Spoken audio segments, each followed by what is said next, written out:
And hello everyone. Hello Alex, Cube. Okay, first of all, this. Second that. Where the heck is my game? Hold on. Let me restart the application. It simply died. And where the heck is this?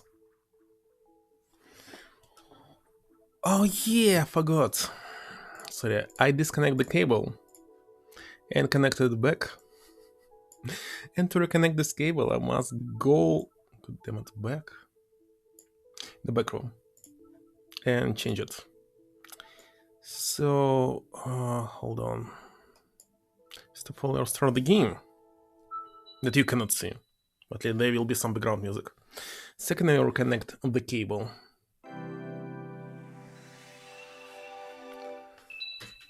Be right back.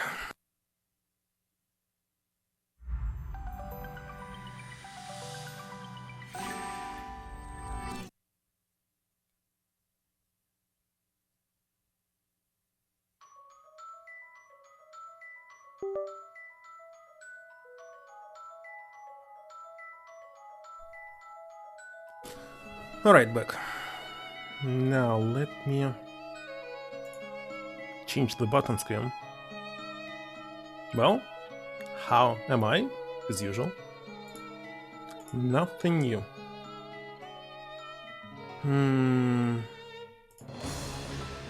Right, that's the button.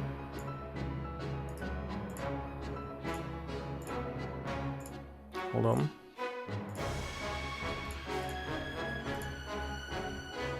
Alright, should work. Now let me check the sound simply. Test.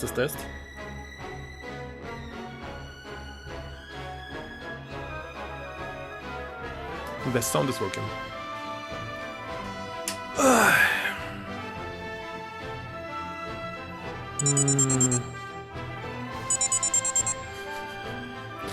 Waited just 1 year. Yourself?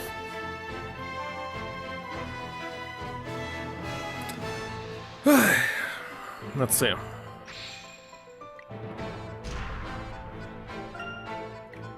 So again, I started too late. We'll have only 3 hours to play. Of course, skipping all this. Who needs the story recap? Definitely not me. So I read there are only, hold on, 4 Ace Attorney cases. And a lot of Layton stuff. As I remember in the first Game Boy Advance game, there were only 4 cases, not 5. Gosh, it's not so good.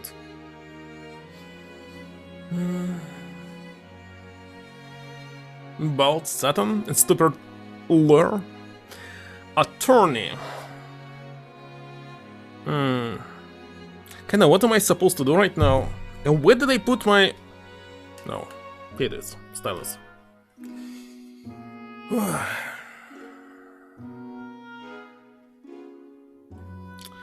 So.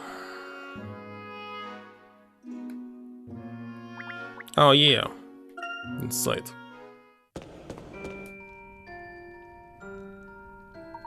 I want it?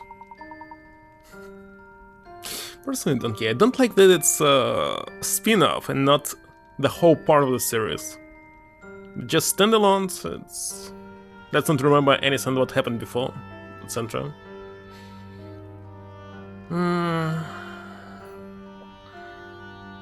I was doing actually this one for Game Boy games, but I figured out that I simply don't like it. Black background is perfect, I believe. Let's see. This place appears to be some sort of historical site, because when you play in this game in the darkness, you cannot see anything behind the screen. It's all black, especially in the dark room. It's amazing to think a place like this could exist on the library. I wonder when it dates from.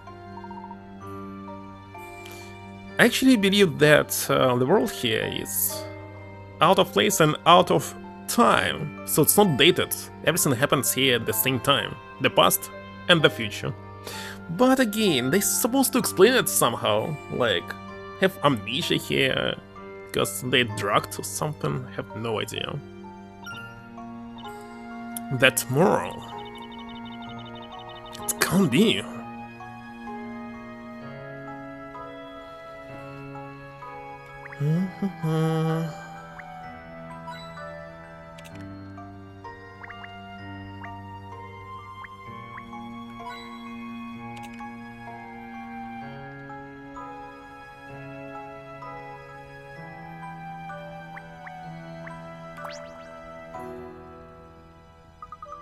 This wall painting is a bit scary, isn't it? The monster attacking a burning town. There's also a woman hurling fire. I suppose she must be a witch. That woman is the Great Witch. What's the difference? It's mystery. This certainly doesn't bode well. A painting of the Great Witch here. Do you know anything about the witch in this painting? Don't know of the Great Witch? But how can that be possible for a man of your learning? Well, that's... never mind. I'm sure you must have your reasons. I don't wish to pry. Appreciate that. Would you mind perhaps telling us a bit about this witch?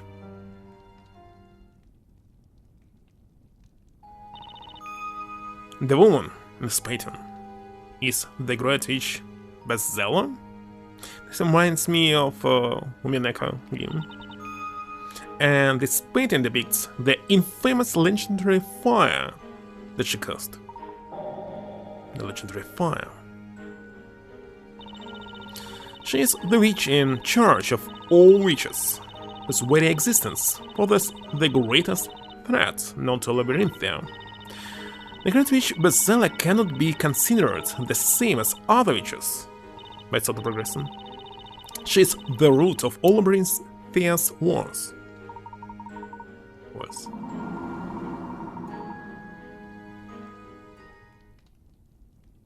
Whatever. What do you mean by the root of all Labyrinthia's? Actually, I remember that I was checking how to pronounce this word and completely forgot it was several years ago. The reason for all Labyrinthia's suffering at the hands of witches lies in the very existence of the Great Witch Bestseller. Would you mind elaborating? The Great Witch Bestseller is the source of all the other witches. As long as she exists, there will be no end to other witches. While the Great Witch Bestseller is with us, the townspeople will forever live in fear under the shadow of witches. So you mean that if there were no Great Witch, there would be peace? No Great Witch? That's easy enough to say. But while all of the knights have been searching for Bestseller, nobody has ever been able to find her. There are very few clues, and no one has ever seen her in person. Nevertheless, the Great Witch Bestseller is undoubtedly present in Labyrinthia. How can you be so certain? Because her deep claw marks can still be seen throughout the town. Claw marks? You must all have seen them too, the traces of that fire, when you entered this library. But I saw only one destroyed building that nobody fixed. Oh yes, there was a part of this building that had suffered noticeable damage. Bestseller is a fearful witch, who has all other witches doing her bidding. Long ago, this town was reduced to ashes as a result of her fairy magic. Fairy? Is that a good magic? Reduces to ashes? That must have been, let me see, 100 or so years ago? It was on the evening of the Fire Festival held every year in honor of the Great Witch Bestseller. Wait a second. There was a Fire Festival in honor of the witch? But why? The Great Witch's fury was unleashed without warning, and the entire town burned. That's terrible. It was the legendary fire. Every person in this town knows about it. The legendary fire. By the way, this mural reminds me of Breath of Fire 3, which actually had something like this. The rebuilding of the town was a long and arduous process, and actually it's another Capcom game.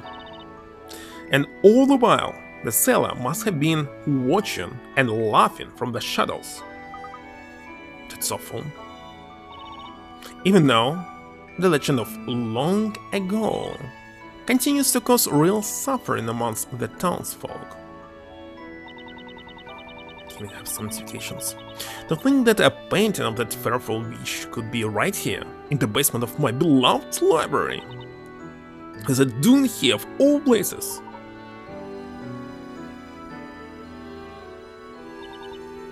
There's nothing of it.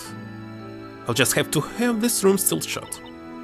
Please, let's keep the existence of this room strictly between ourselves. For the good of the people. Well, usually we're searching the places to use some new items and testimonies or whatever. Usually just items. And profiles. To use them during the trials, but here Layton doing simply nothing. So me, I shall do my best to forget all about this hidden room. I'm afraid I'd rather not remain in here a minute longer. It's time I start closing up the library for the day. Wait a second, it's all will be simply a VR and they're playing some game. Why not? Can't help but feel you've done something wrong. Look, do you recall the words towards the end of that message? Do you mean, until then I will wait? That's right, when you open this door, or rather when you were guided towards opening this door, could send someone else will at work. It's almost as if our following Carmina and coming to this library had all been planned out in advance. Sure you don't mean that we were beckoned here by the great witch Bizella?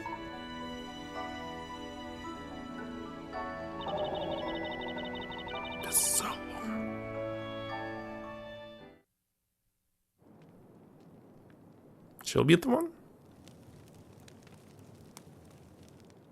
Huh? Shouldn't. Is something the matter?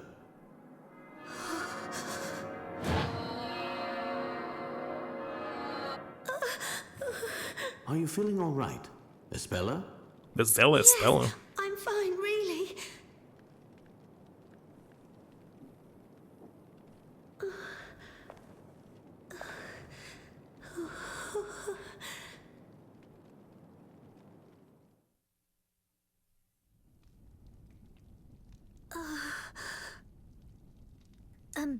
Espella?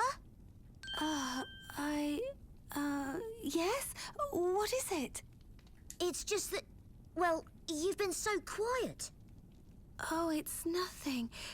It's just that this room... It's a little chilly, don't you think? I don't think. The atmosphere is a bit sinister, not to mention that scary picture. Maybe it's about time we made a move from here? Yes, indeed.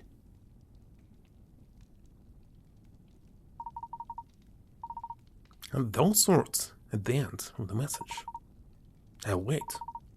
What if events meant to be there once being called here?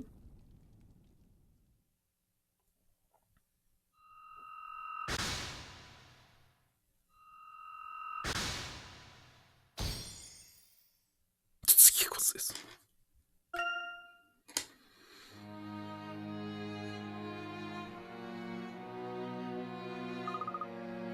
It's much more relaxing here, isn't it?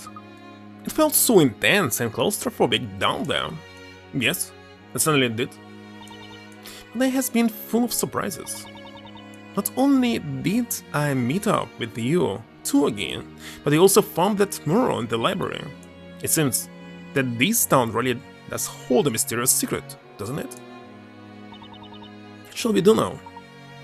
I'd certainly like to learn more about this magic. I've been in here for quite some time.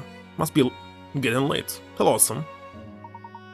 It's probably best if we wind up our investigating for the day and take a rest.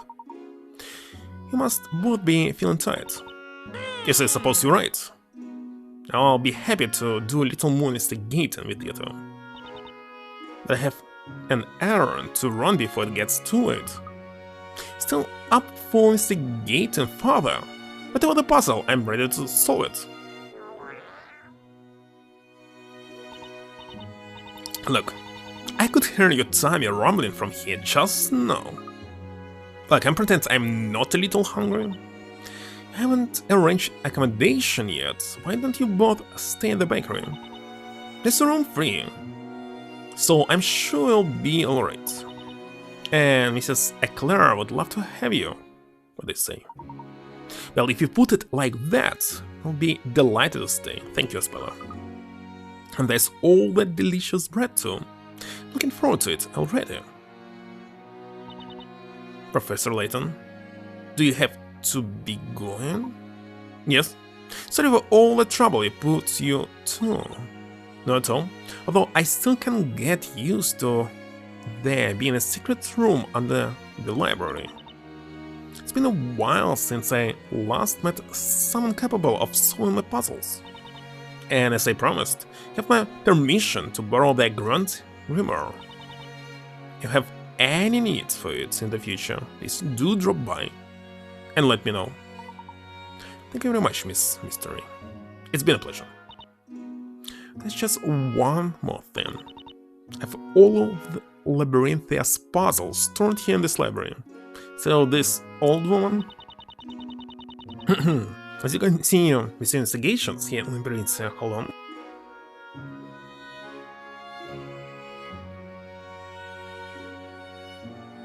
Yes. There will likely be puzzles that you cannot solve or which you do not find. Such puzzles will come to me. Anytime you wish to solve such puzzles, just visit me and I will show them to you. Puzzles that we cannot solve or do not find, you say? Very well. And I look forward to seeing you again. I'll be waiting. Please take care on your way home. It's already become dark out there. And if I remember rightly, the storyteller's latest story did mention the evening. You take care, Tom. Until I meet again, Miss Mystery. It was added into items?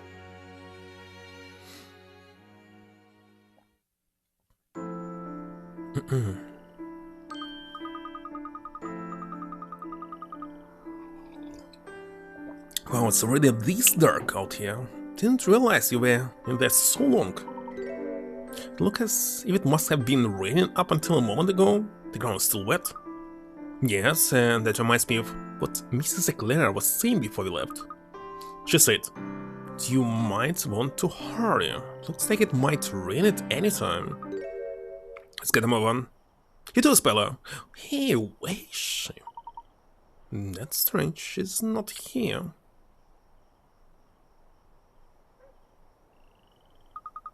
I wonder where she could have gone. Perhaps she's still in the Great Archive?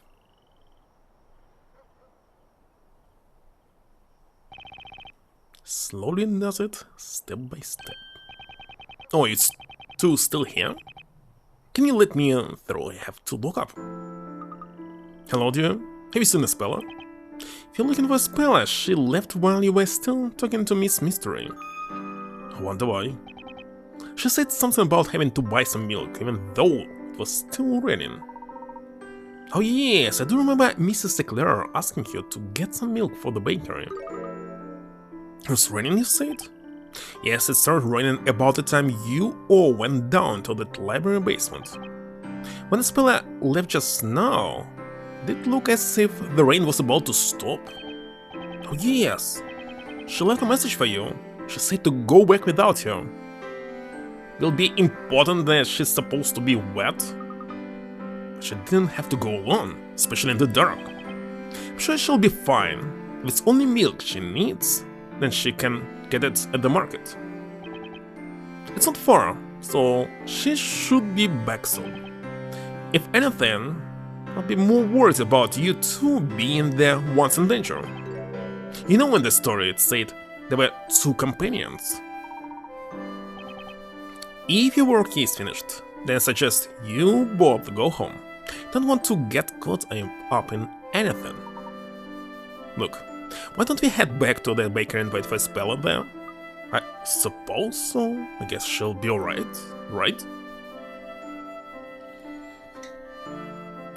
I have no idea.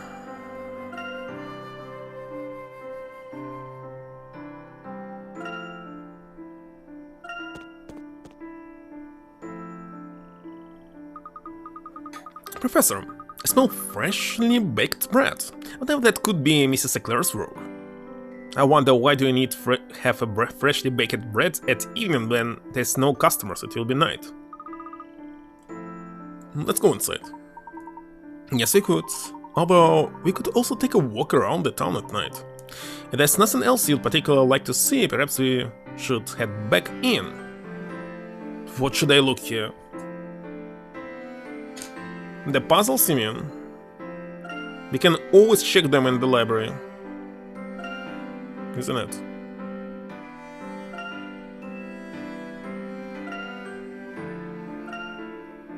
Doesn't say that there's anything hidden. Well, in this case, why should I even talk to anyone?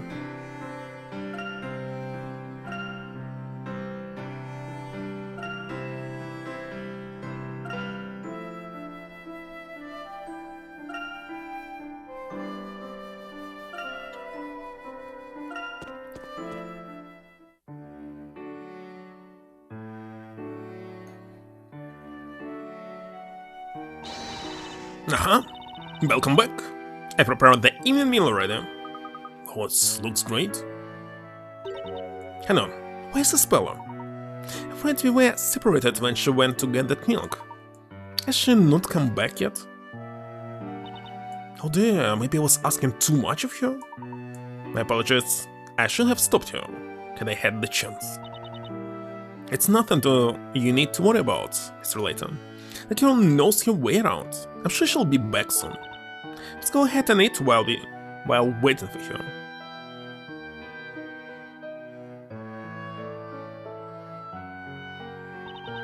I love it when we all get to eat together. Meals are much more enjoyable that way. By the way, it was the game title says versus a Saturn, actually Phoenix Wright, but wait a second, they're not fighting each other here. Just crossover. Never had bread and jam that tasted this good before. How about Spella gets back soon? Oh yeah, you guys went out to the Great Archive with her, didn't you? You find what you were looking for? Well, it's a bit of a mystery, really. What do you mean? In truth, we went there to investigate the mystery that is labyrinth there. However, what we found instead was quite the puzzle. Alright, a puzzle. You know, I get the impression puzzles are pretty popular in this town. Do you not know what a puzzle is, Nick? Not that I know exactly. Well, we spent all our time baking. It's not really the kind of thing we're supposed to know about, I guess. And it appears the two of you are a little unsure about the concept of puzzles. So, Mr. Layton, do you think you could give us a little Puzzles 101 crash course? I'm kinda curious. It would be my pleasure, Miss Faye, but rather than explain it in words, I believe actually trying your hand at the puzzle would be far more rewarding. Yeah, I'll give you both a simple example to think about. Now then, here we have two long loaves. Loaves? Abduction of bread placed side by side. You'll notice that they form the number 1111. Do you see what I mean? Oh yeah, I get it. So that's what the puzzle is. Not quite, Miss Faye. The puzzle is what follows next. What I'd like you to try is to make 101. I'd like you to see if you can change this into a number lower than 11. A lower number. So how about if I take one of those? However, the one condition is that you must add another love of exactly the same type. You need to add another love? Even though we add a love, the number has to be lower. I think I'm beginning to see what you mean by puzzle. Wait, I think I've got it. I might just be a baker, but I bet I have the right answer. If I place the extra love sideways like this, then 1 minus 1 equals 0. Give me a break, Nick. That's totally the letter H. You're trying to solve a puzzle here, not win a spelling bee. Come on, I can't be the only one that sees 1 minus 1, right? Right? Turning it into a matter of arithmetic is certainly an interesting approach. You think so?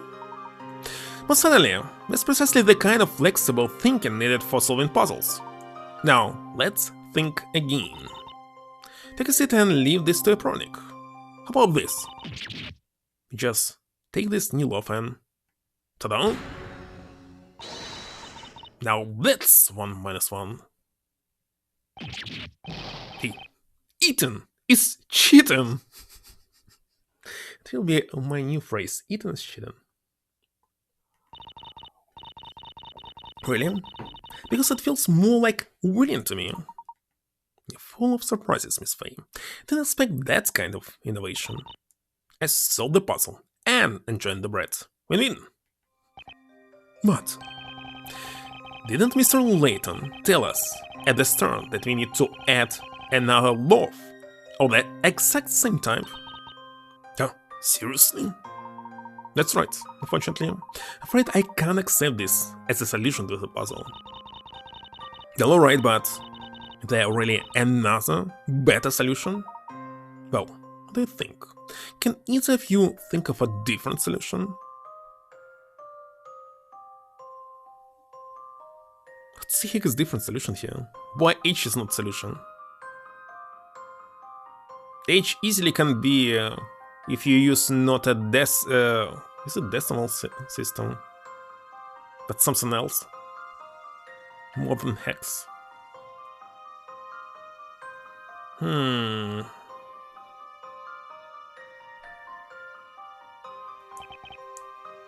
drawing a blank. I guess this kind of thing just isn't for me. Both came up with such creative answers. I'm sure you'll be solving puzzles in no time. Wait a second, what the heck is solution here? You just add in one loaf without changing anything? Lower than 11?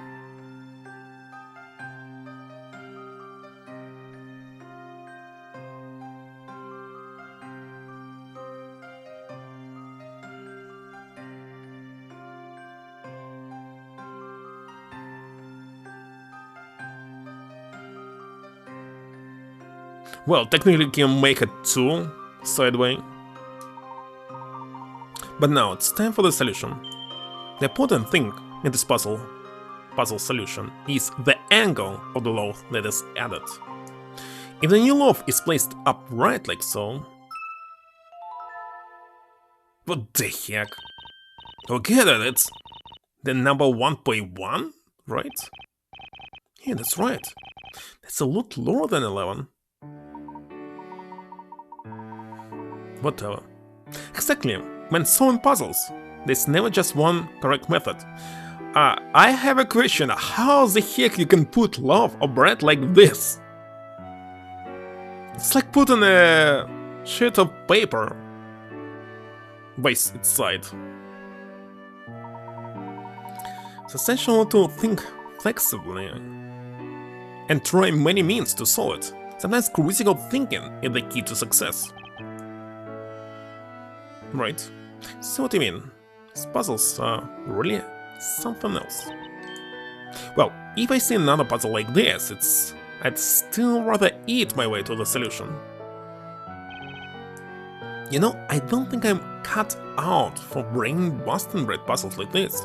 I'll stick with good old regular bread. Thanks.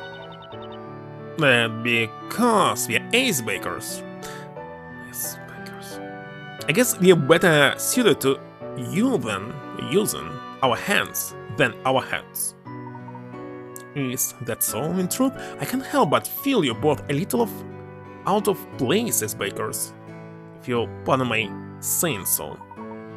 Naturally, I won't force puzzles upon you, but if either of you should be interested, I would heartily recommend giving puzzle solving a try. Professor, right now there's something else we all need to try. Mrs. Eckler's freshly baked bread is getting cold. Eating bread at supper is a questionable thing. I'm sure it tastes better hot. Oh dear, so it is. You know how I can get when it comes to puzzles? And she's using milk in baking. It's also not good. Well, young man, I must say it's a pleasure to have someone show such appreciation for my baking. When it comes to your bread, Mrs. Eckler, there's no limit to how much you could eat.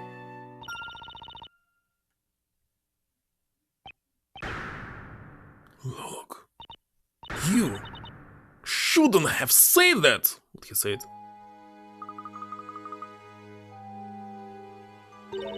Why am I? Aren't you, darling? Well then, in that case, I suppose I'll just have to bring out my special reserve.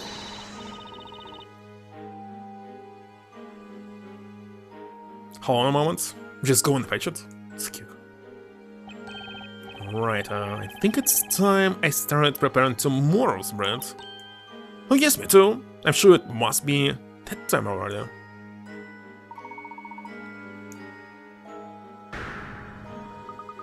Professor, what was that all about? I'm not entirely sure, but I do seem struck by a sudden sense of impending doom.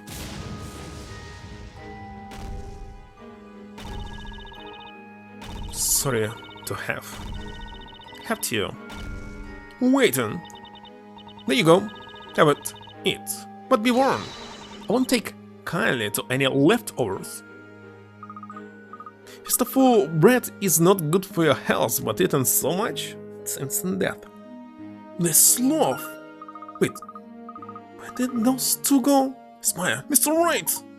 Look, it would appear that we have been left to tackle this particular task alone.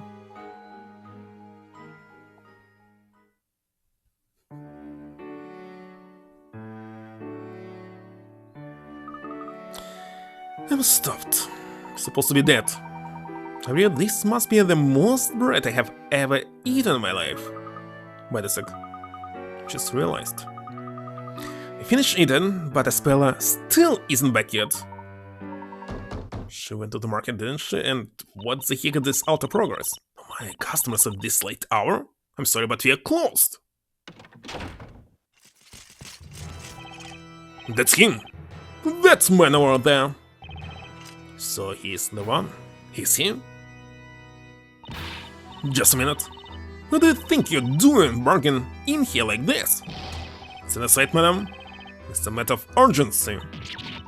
What are you going to do? You there, Porcupine Head. You're coming with us. Huh? Porcupine Head? You don't mean me, do you? Who else in this room fits that description? Suddenly you would appear to be alone on that particular front. I wish I had a top hat. Two, right about now. Enough of your idle chit-chat. Time to get going. Huh?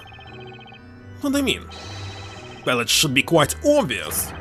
You're coming to the cart, of course. The cart? What? Mr. Wright, what did you do? Nick, what did you do? I don't know anything. The only thing you could accuse me of is making bread that's too good to eat.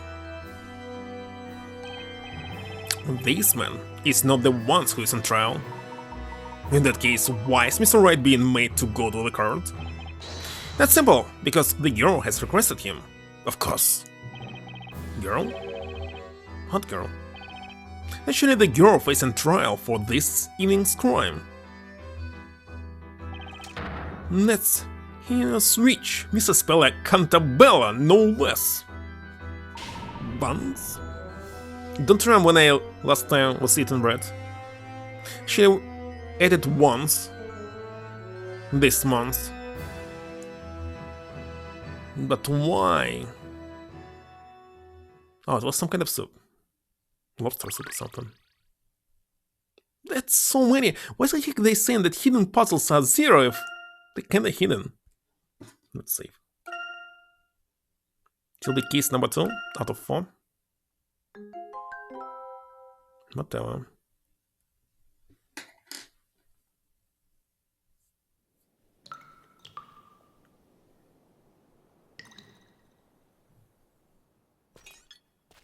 I'm not sure how much. Ask AI. AI can lie.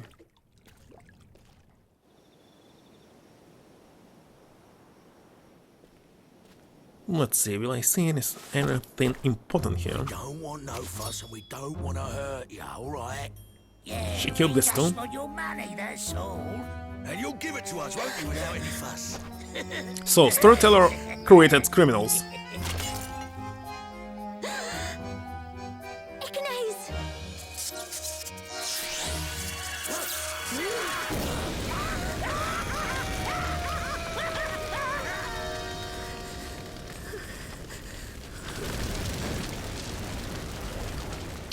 And how are they going to defend her in this particular case? The heck was this?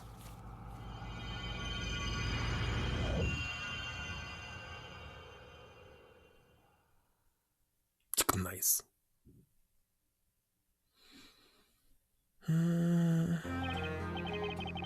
What is this place? Something interesting. The room is lit, but it's still somehow dark, and the atmosphere feels heavy. Nick, what are you doing in a place like this? How should I know? Just a couple of bakers, but I don't think they brought us here to make bread. Is it me or that guard staring daggers at us right now? That's right, Maya. Spell! What exactly is going on? What was this that moved to the side? Bug or shadow? I'm sorry, I was the one who sent for you both. You sent for us? I'm being put on trial. Wait, what? What happened? I don't know. I just don't understand what's going on. I didn't do anything wrong. Couldn't possibly murder anyone. Murder? I beg you, Mr. Wright, please, I need your help. Just one more time. You need my help? Could I possibly do? Перник soup. What the heck is this soup? Honey and sugar. Mix it in the water. Speller, I'm just a baker. The only thing I know about law is how not to get on the wrong side of it. Slobby, he doesn't know this. Wait, hold on a sec. Speller, what did you just say? You said you needed Nick's help just one more time? One more time? I'm not quite sure myself, but when the knights came and took me, a vision suddenly appeared in my mind. It was Mr. Wright. He was fighting for me, defending me. Brave blue figure. It was clear as day. I was fighting for you? No way. That's impossible. I mean, it's like I already said. I'm just a baker. I have a hard enough time rolling dough, let alone defending someone in court. Not the same thing too at first, but I don't think that's quite true. You and Maya, at some time, somewhere, you helped me. You fought for me as defender. Defender? Oh, it's some mice! Now I see what was moving here. What's wrong, Nick? I wish I knew why, but hearing Spell mention a defender can't help but feel something inside of me just burning at the mention of it. Accused, defender. It's time. Head forth, you two. Head forth? Where are you going exactly? To the courtroom in which today's trial will be taking place. The Chamber of Fire. Chamber. You repeated my words. Of fire. My host, if you're but a moment late, a guilty verdict will be delivered immediately. What? No way! Mr. Wright, I'm truly sorry, Mr. Wright. I know this is all so sudden. It's a lost case, isn't it? Lost cause? Lost cause. Well then, let's head inside the speller. This our home in Prussia. It feels so familiar somehow, almost like deja vu. Mr. Wright. Let's go, Maya. Maybe you'll get a better idea once the trial gets underway. Alright, let's do it. To it. Nick, do it to it. Do it, do it.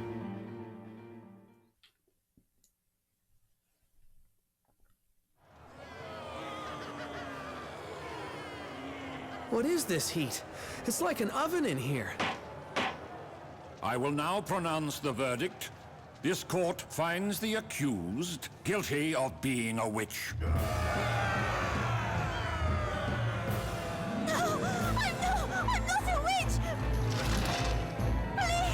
Please, I beg you to reconsider! I'm not... Witches are to be cast straight into the hellfire! What the heck? What? No! So, this is the witch's court. It's much more cruel than any other Ace Attorney and Layton games that way before. But people were dying in Layton games. So, how are you feeling, Nick? I'd forgotten what this felt like up until now. The butterflies in my stomach and tension so thick could slice it with a knife. All these feelings. These are all feelings that I'm definitely familiar with. Anyway, you had to fight for Speller and get you out of this place. That's right. The court is now in session for the trial of Espella Cantabella. Of being hungry? Digestion pelmeni with pernic soup? Digestion pernic with pelmeni soup. Let's see. The use of witchcraft to burn 2 male victims alive. Wait a second, when we prove that they were not male but females, it will be a not guilty verdict. With a spy spell. Oh, it was different spell.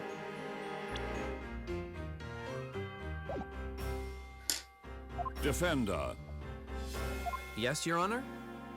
yours is a face I've not seen in any past trials. But no matter. Start by stating your name, Defender. Yes, Your Honor. My name is Phoenix Wright, Ace Baker. A baker? I asked him to come, my lord. I want him to represent me. This court dictates that the accused is free to assign a defender of their choosing, my lord. My lord, not my lord. Okay. Very well. At any rate, the result of this trial shall not change. That aside, I've not yet seen hide nor hair of the Inquisitor assigned to this trial. Inquisitor. Inquisitor? You repeated my words! I should have noticed earlier. No one's there. Should the assigned Inquisitor fail to appear in court, I will have no choice but to dismiss all charges. He is an Inquisitor of high caliber, but if he does not come forward soon... this trial will end, and victory will then be declared in favor of this baker. Hold it!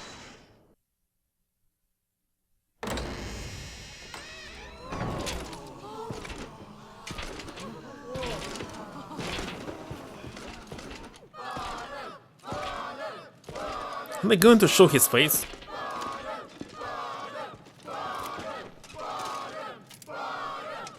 Down.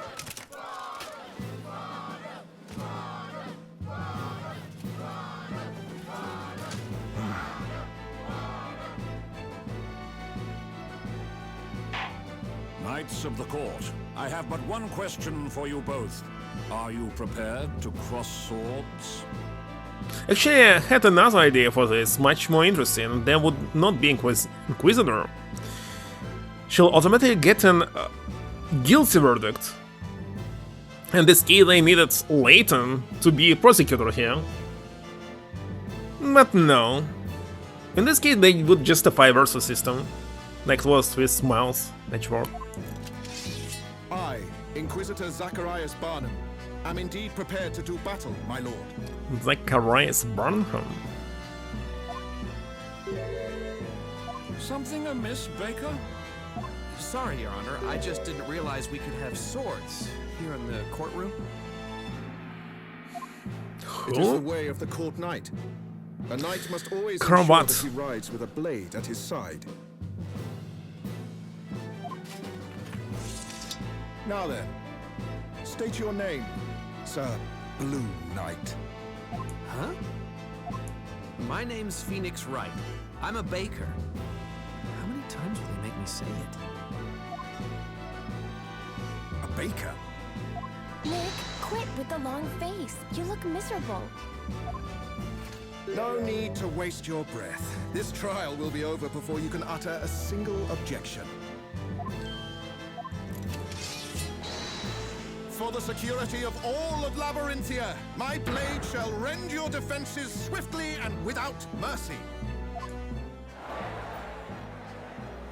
That's it? Put another one out of their misery? This trial is pointless. Hand down the verdict already. The Dolphin Defender on trial too, I see.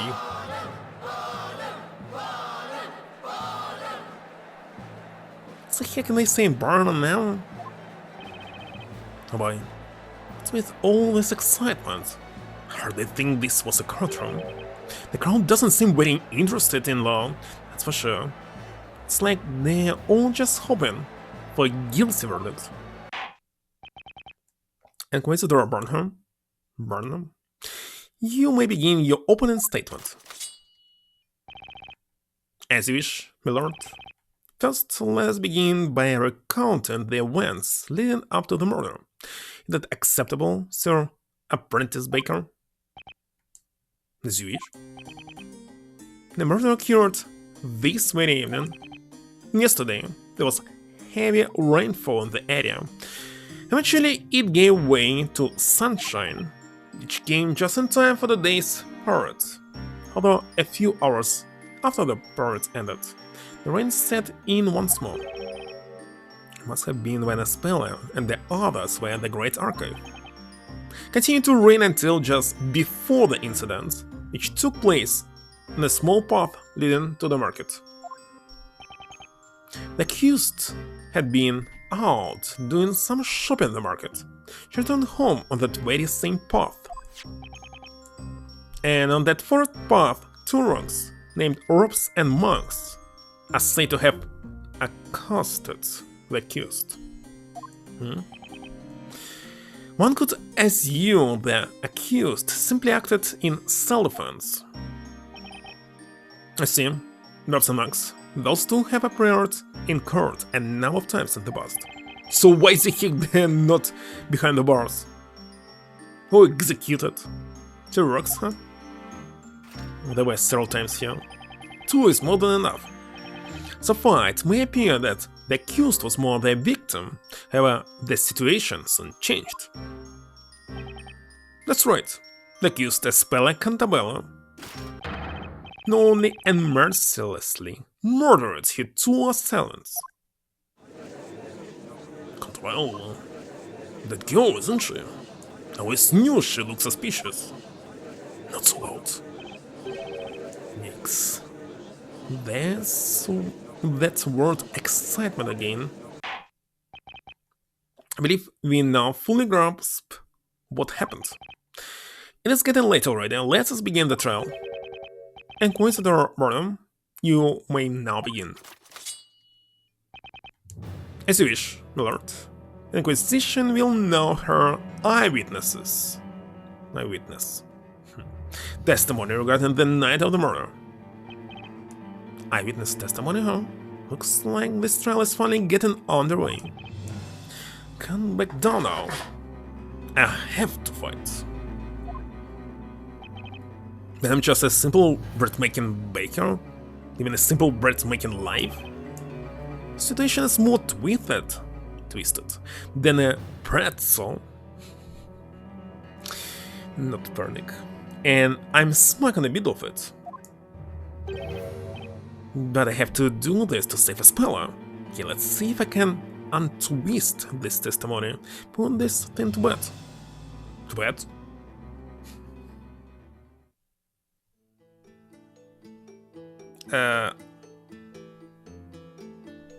Four of them? Allow me to welcome you all. Now, would each of you please state your name and occupation? Already see how it was used in the future there. Great, Ace Attorney. Hold it! Wait a minute. What's going on here? As already explained, Sir Apprentice Baker. This is the eyewitness testimony. Yes, I understand that, but there are 4 witnesses.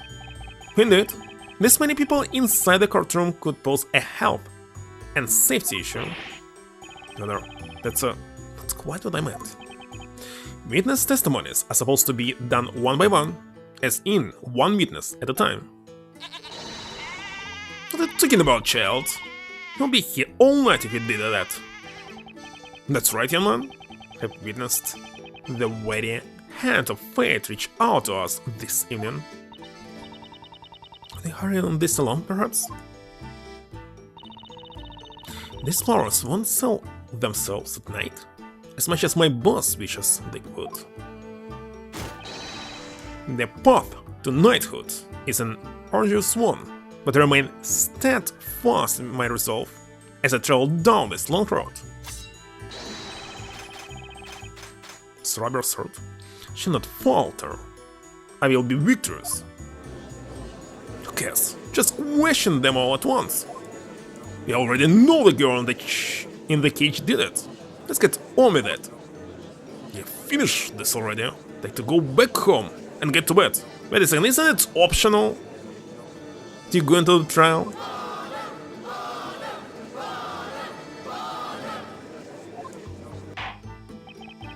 Witnesses, again, state your names and occupations. I'm known as Ward Smith. But what is a name? How doth one describe an occupation? Like the bubbling of bubbling brook.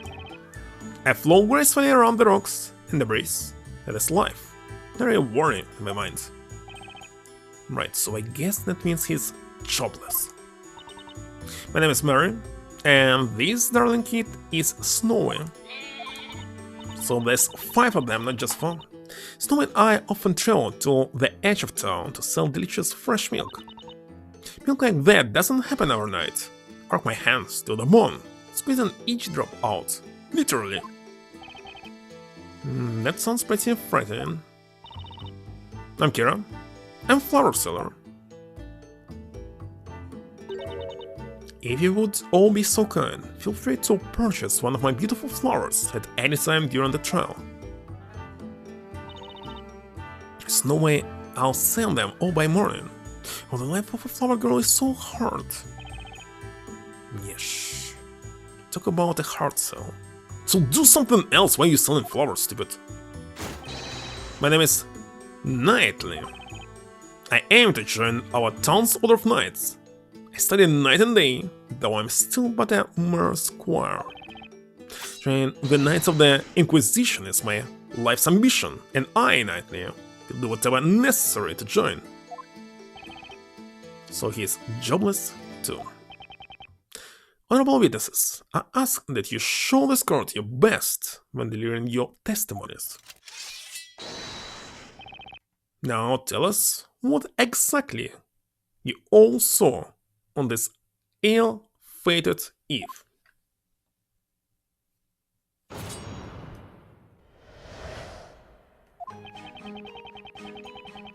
Delicious scent of mid-evening dinner permeated the air. Permeated? This means meat. And a soft light shone faintly in the distance. Max grabbed the girl by the arm. It looked like he almost pushed her to the ground. But a faint voice cried out. The next moment, those two villainous men burst into flames. There was not a trace of fire to be seen in the area. Without a doubt, magic must have been used. So if you cannot explain something that's magic, not that you're stupid?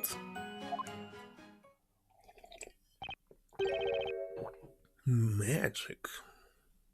Oh, wait a second, you're going to school saying that you don't understand this means it's witchcraft. Young teacher. Sir Apprentice Baker, you may now begin your interrogation. But one piece of advice suggests you pay it heed. Don't waste the court's time by grilling these witnesses over irrelevant nonsense, Sir Apprentice Baker. What, I will be punished? Alright, Nick. I should have called you an Apprentice Baker, huh? I'll be honest with you, Maya. I have no idea how I'm feeling right now, but I know it's all up to me. As your defender, the spell's fate is in my hands. I have to believe in her, and I need to start believing in myself. Nonetheless, I believe a spell is innocent, and I'll fight until the end to prove it. Yeah, that's the spirit. You can do this thing, Nick.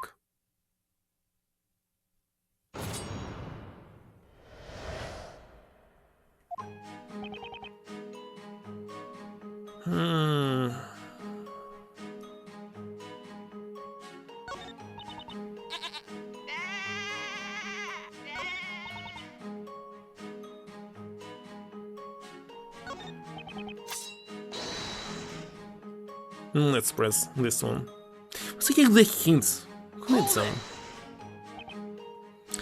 Isn't it a bit premature to assume it was magic? But an absurd statement. Say what?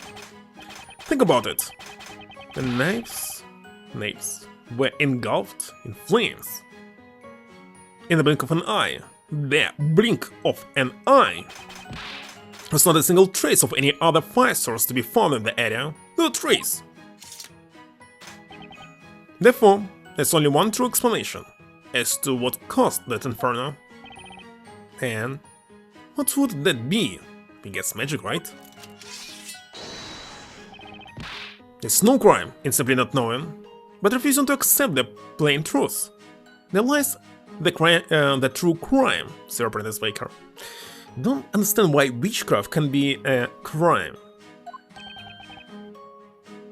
So what? It's quite a crime indeed, Defender.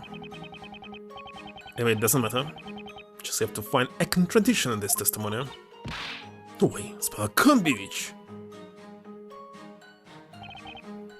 Looks like that's it for the testimonies. Nick, I feel like you've never cross-examined anyone before? Up until now, my life has been all about bacon. Minecraft is a crime? It ended up rolling it, baking it, day after day. The same thing. Wait a second, but they added recently, well, by recently I mean years ago, the plot into the main Minecraft. Despite originally for ages had no plot at all. This trail isn't any different from bacon. These fetuses are just kind of like fresh dough.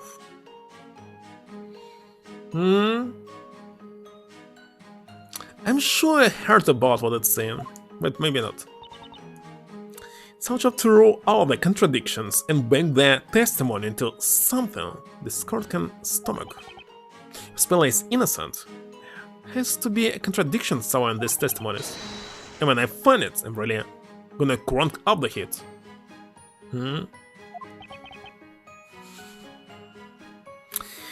What will you tell me when I'll be playing Oblivion? First things first, I've got to gather as much information as possible. Do I really need it? What do I have? I have case outline. The use of witchcraft to burn 2 male victims alive. To burn. And wait a second, name all of them.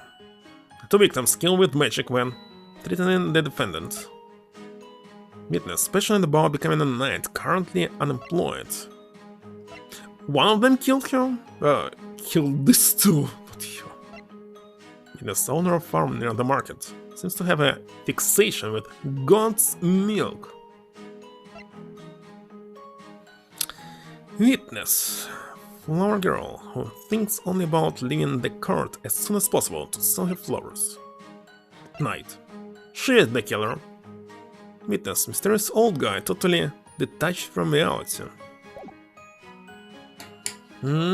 Why did I stop? Just like this happens in game cinema. Hold it! Even something like this will happen, I'll say it. Exactly who scribed her? That was the accused? It was Espella's voice. Don't thought about it. So do you know Miss Cantabella? Yeah, everyone knows her. Her name is pretty familiar around here. I wonder why that is. Folded? After hearing her crying, I turned around and that's when I saw it. The 2 of them being swallowed up by the flames even. I've never, ever in my life witnessed another sight so dreadful as that. Strange. So she did not see how it actually happened. Hold it! Max was one of the 2 rocks, is that correct? That's right, that man. He grabbed the girl's arm and pulled out a knife. Is something wrong? Calm it? Oh, was it Rose that grabbed the girl and held the knife? Oh there, now let's see, Max was the short one, and Rose was the... no, I think it was the other way around. Well, it doesn't really matter which was which now, does it?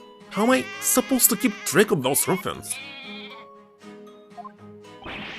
No one was asking you to. For the record, Max was the short one.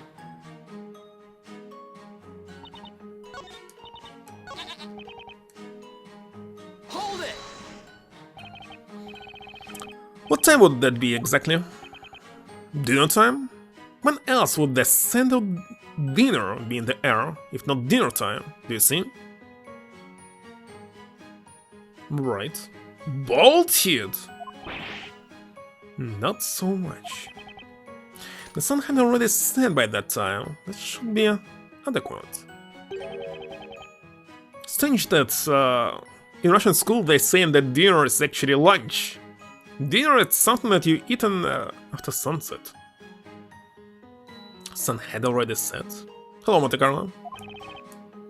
So you clearly witnessed what happened tonight, that correct? Been dubbed a witness. Thus, I must clearly have witnessed something. Do you see? In that case, how much light was there in the immediate area at that time? Enough to see the nose of my face, but not enough to see the trees ahead. Do you see? No, it doesn't add up. If the area was completely dark, then you couldn't possibly have witnessed anything. Do you see? Nevertheless, something caught my eye. It was a most ominous sight. Ominous is what that sight was. Okay, I get that. It was ominous. Objection! Yuck. Pull 4, Sir Apprentice Baker. I hate to disappoint you, but there was in fact light in the area. Take a look at this. There's a drawing of the crime scene based on the witnesses' accounts as penned by the court's illustrator. The court's illustrator? I've never heard of that before. Look carefully. This shows what the scene looked like at the time of the murder. So it was Rob's, or whatever his name. The station, the highest quality as always.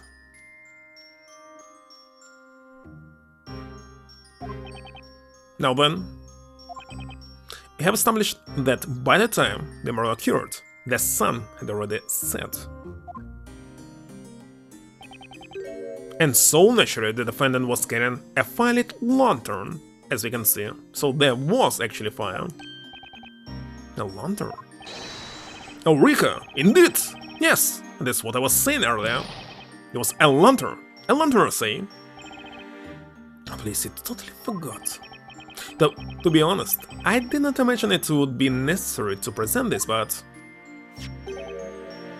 Lord, there's the lantern in question. Is what was reasonable for the light illuminating the area. Very well, the court accepts this into evidence. Where's my evidence? It's still not in the list. Speaking of which, consider Burnham. In this drawing, let me check it. The lantern a spell was holding. The glass is broken. It's covered in mud.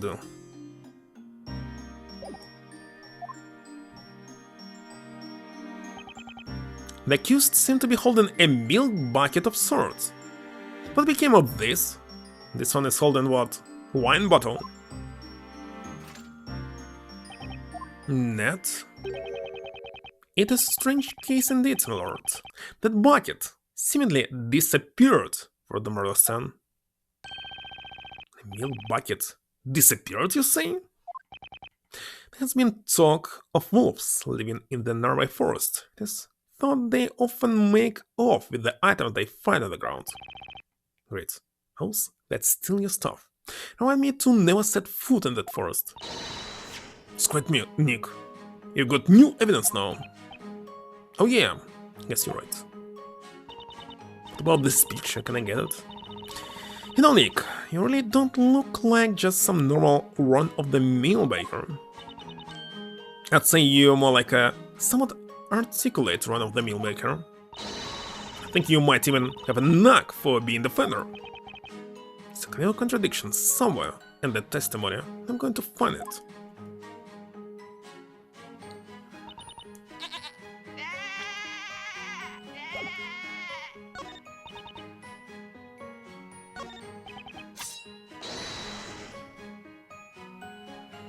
Okay, let's present it here. Objection!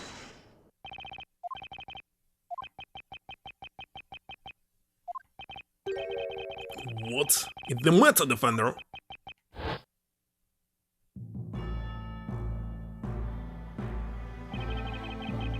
What is this feeling? I just felt the urge to shout out right from the bottom of my lungs while pointing my finger. Objection. Can't help but feel that that's a word I've used quite a bit in the past. That's it. I remember now. I remember everything. The legal leak of attorney's exchange, a spell's trial, and then that strange book. This feeling. I feel like I can take on the world. Witness. What with the sudden pointer? I am soon to be a member of the Honorable Knights of the Inquisition. I accept your challenge, have it to you. You say that no fire was present at the scene of the crime, meaning the defendant must have used magic. Unfortunately for you, that is not the case. What do you mean, Sir Apprentice Baker? What I mean is that the defendant was, in fact, carrying a lantern. A lantern containing fire. Those two rocks, they actually burned by the flame that was inside that lantern. That's the only logical explanation. Except it was not. My, what a startling conclusion you've come to, Sir Apprentice Baker. What do you mean? The only logical explanation? Do you agree with this statement, honorable witnesses? It is presumptuous for a man that knows nothing to claim that he knows something about which he really knows nothing. Besides, how could one teeny-tiny flame be strong enough to set them both ablaze like that? Maybe by current and some booze? There were two of them. How could that flame engulf them so fast? Furthermore, if they did burn, as you claim they did, do you mean to suggest that they were soaked in oil or something? Why oil? Well, Sir Blue Knight, it would seem you have bitten off more than you can chew. Definitely didn't see that coming. What do you say, my lord? Do you have any thoughts on the proceedings thus far? Given the testimony, as we have heard it, this court has come to its conclusion. Thus, a truly gruesome and merciless act, an act for which only one thing could be held responsible. The first crime of magic. Hold it! Wait just a second. If there's something you have forgotten to mention, Defender? Not exactly honor, just that, just said magic can be right, can it? Always. Dolphins!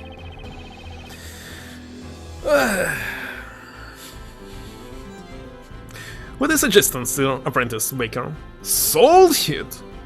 Sold it. We just use magic, which in turn brings about disaster. Such is the way of this world, is it not? Well, yeah, that may seem to be the case. But no way that's actually possible. This court finds a spell like Cantabella, the accused, charged with being a witch. Spell a witch? A witch's existence in this world is a crime in itself. The ability to use and control magic is a criminal offense in it. As such, any witch found practicing magic will be sentenced to death by fire. No, you're wrong! I'm not a witch! Sir Apprentice Baker, I do not envy your current predicament. Lord, hand down your guilty verdict against this witch immediately. Objection! But there's no evidence to prove that any magic was really used. Put a sock on it, bread boy. We all heard you cast the spell. That's right. It's knowing I heard it. Isn't that right, Precious? Heard that incantation quite clearly. That frightened voice. There's no mistake in it. It was Espella's voice. These ears do not lie. Her heard an incantation more sinister.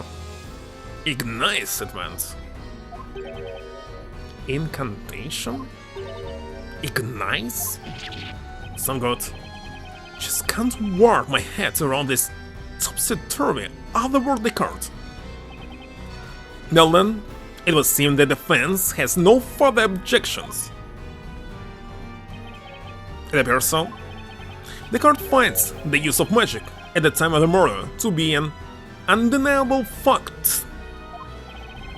Furthermore, the honorable witnesses have stated that they each heard an incantation being recited. The court finds no reason to delay its verdict any longer. Nick, you have to do something. I know, but what exactly we can say? Can you say? In this world, our sense of logic is completely useless. This court is ready to hand down its verdict for the case of Espella Cantabella. That was shot. Hold it. It's actually me. Here on the microphone. Your Honor, I request that the court hold its verdict a moment longer. What is the meaning of this intrusion? I have something I believe will be of use to the defense. A weapon of sorts. That's... What, they will be book a spell and they will not be able to find the name of the citation? The Grand Grimoire. All of this world's magic is contained within its pages.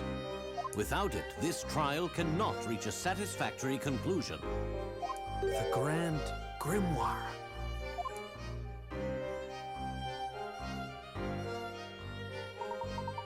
You meet again, Mr. Wright. They replaced Maya? Well, now it seems things are already afoot here, although the real contest begins now. I'm fully prepared. So, are you here to help us? Of course, the professor always helps people in trouble. It was the duty of every gentleman. Right, Professor? Professor? There's a saying that I find quite useful in situations such as this. There's a time for words and a time for action. Right. You've been working as a baker in this town up until now, have you not? I must say I'm a little mystified. I've expected you to be more familiar with this world, its system of magic. Oh yeah, how can I put this? Guess that's not quite the full story. Is that so? Kind of had an epiphany just now. I remember all sorts of things, like how I'm not actually a baker. And well, how magic can't really exist. Then it would seem I was correct about you, Mr. Wright. You're not, in fact, a citizen of this town. Is that correct? Right? At least it seems that way. However, for now we have no option but to accept this world as its rules as a reality, and its rules. Without first understanding those rules, I bet you will not be able to save Miss Cantabella. But things like magic only exist in fairy tales and make-believe. I'm afraid, Mr. Wright, it would seem magic does in fact exist in this world. Such a truth cannot be denied. Indeed, that is why the Grand Grimoire is a weapon well suited for this witch trial. At the moment you're tantamount to a knight without a sword. Feel like more like an attorney without a chance, actually. Right then, Mr. Wright, explain how the Grand Grimoire works. Holy shit, it's a new feature just for this game. It will never be used in any other game, as usual.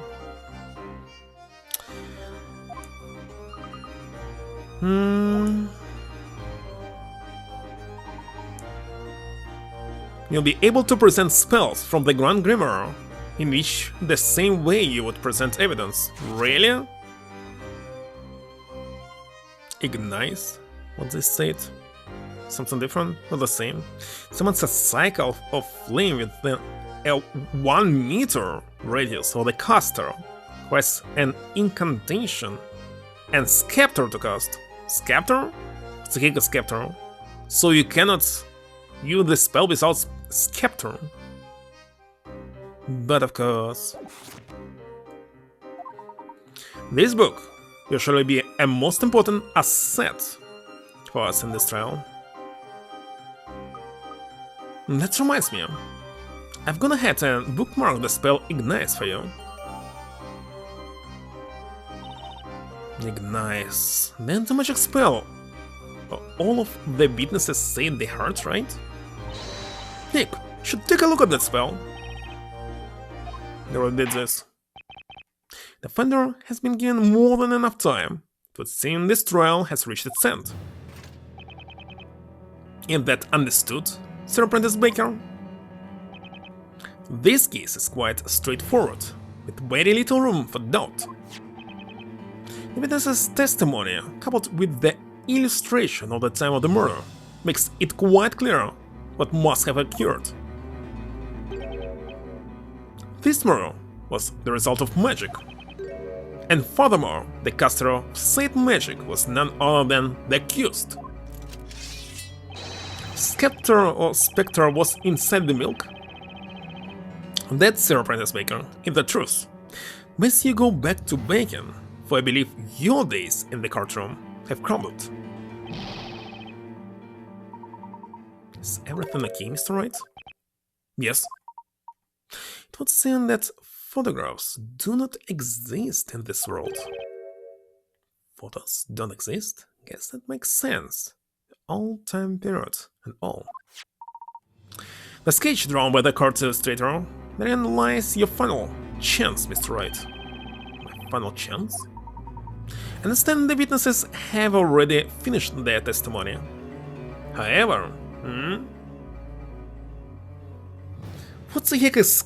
wait a second, no, it was called what? Scepter. What the heck is Scepter? The stick?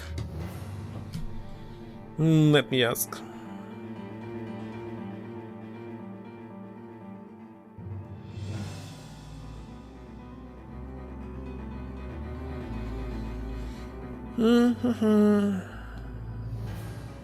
Magic staff? Ceremonial staff held by a ruler as a symbol of their external power and authority, so only king could use magic.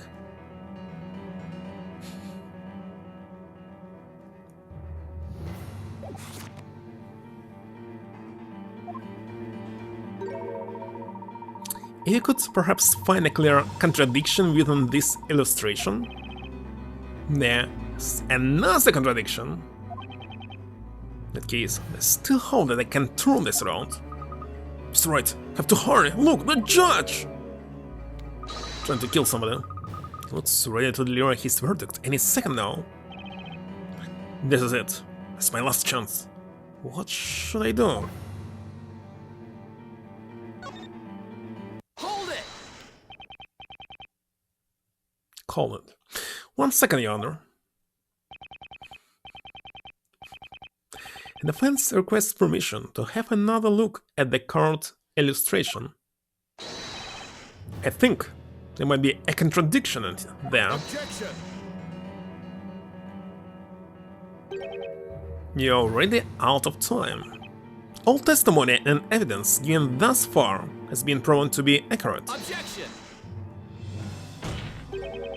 I wouldn't be so sure, Inquisitor Burnham.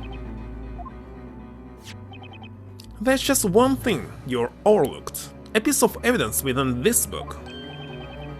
The Grand Grimoire. Absurd. Overlook something? You're the defender here. You should have examined the tome earlier. You're right. I should have. But unfortunately I was nothing but a simple baker until just now. Interesting. You suddenly began to show your true colors, Cerebral Knight. Let us see what type of knight you truly are. Have at you. The Defender will now show us this supposed contradiction. The Court Station and the Grand Grimoire. Somewhere there's a contradiction between those two, and I've got to find it as my last chance. I need to... but what am I supposed to select here? One hand, two hands? Defender use this magnifying glass to locate the point of relevance. Then reveal to the card the location of this contradiction.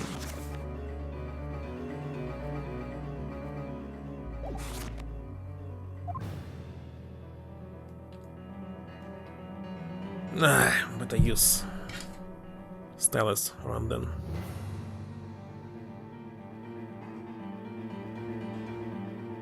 It doesn't matter which one I'll show. No, yeah, this one. Got it. The foundation is right here. The hand of the accused. She seems to be holding a lantern. What's your point? According to this storm, using the spell Ignites requires the use of the witch's scepter, as well as an incantation. Isn't that right? Correct. For witches to use magic, they must be in possession of a witch's scepter, also known as Talia Magica. And if that's the case, then there's one thing that doesn't add up. Take another look at Miss Cantabella's hands. Tell me, do you see the witch's scepter in either of your hands?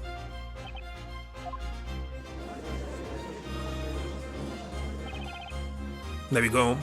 Let's see, you point that sword at me now. You did it, Mr. Wright. What? Well, that contradiction just a little too obvious, wasn't? You may be right, look. It will suddenly appear that the good Inquisitor is taking this particular oversight rather too well. That is correct, Sir Apprentice Baker, but you should not underestimate me. This is perhaps your first time seeing this item, is it not? Right here is the very scepter you mentioned. One of the witnesses found it, tossed in the shrubbery on the side of the path. Oh, yes, indeed, that was I! I located it! So you casted it. My feet found themselves ensnared in the blasted thing, sent me flying through the air. Ensnared? Somehow, I'm not surprised to hear you fell, Grams. This scepter does seem to carry a most sinister air. And that, my lord, however, this scepter will only work while in the hands of the witch, with the incantation being said aloud. That's too bad. I wanted to try lighting some stuff on fire. Please don't look at me when saying that. You see, there are two magic gems set in this scepter. Magic gems. Looks like a red gem and a white gem. These gems each contain a particular magic spell. By simply looking at these magic gems, one can easily determine which magic spell can be used. So it's not enough of just scepter, whatever it is. It leads nowhere? Just so he can try Richard? We'll see. Quick, look at this page. There's another page here. Ah, I mean the gel.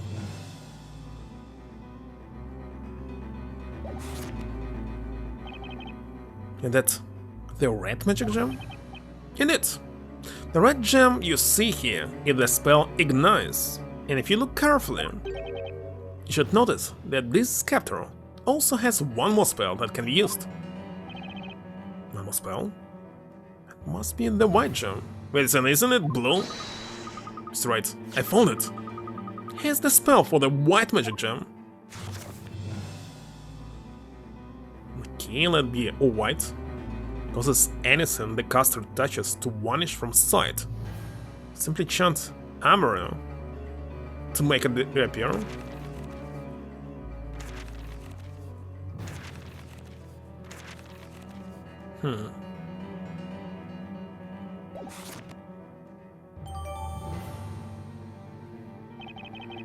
Causes anything the caster touches to vanish from sight. That was called Dimmer. Must chant Amaria.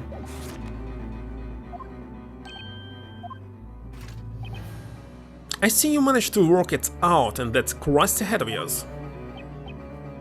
Just come me.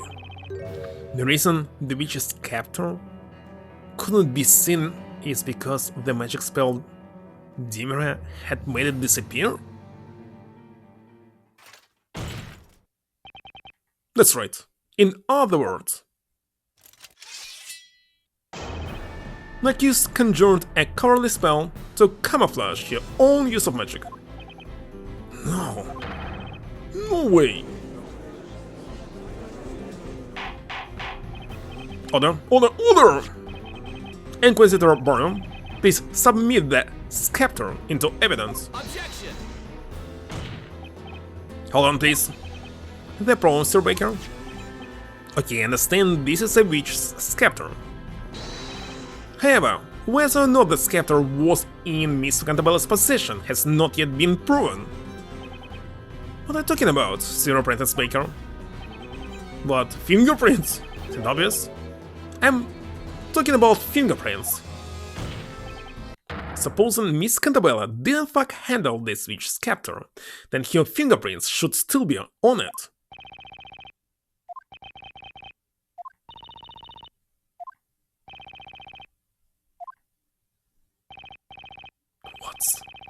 What's this silence? You said fingerprints? Inquisitor Barnum, tell me just what is this baker blubbering about? I haven't the slightest clue, my lord. It is the baker's first time in court, after all. I'm afraid it's no use, Mr. Wright. In this world, it would seem the concept of fingerprints does not yet exist. Okay, how about DNA? What? I can't believe it. As I have said already, best you head back to the bakery, lest you continue to serve this court more of your half-baked ideas. About as half-baked as your terrible puns, Burnham. Forensic science does not exist here. Instead, this is a world in which witches and magic are accepted as fact. Truly fascinating. What the heck?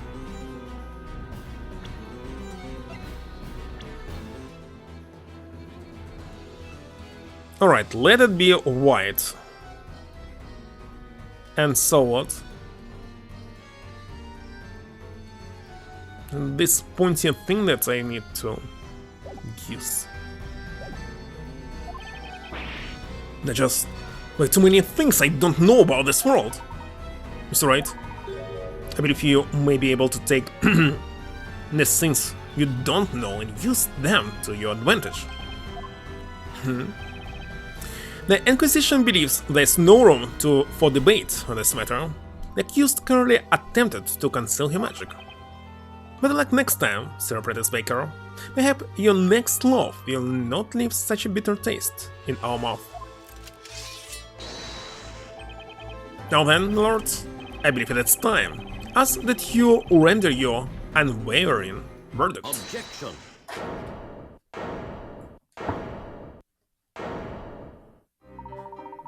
Pardon the interruption.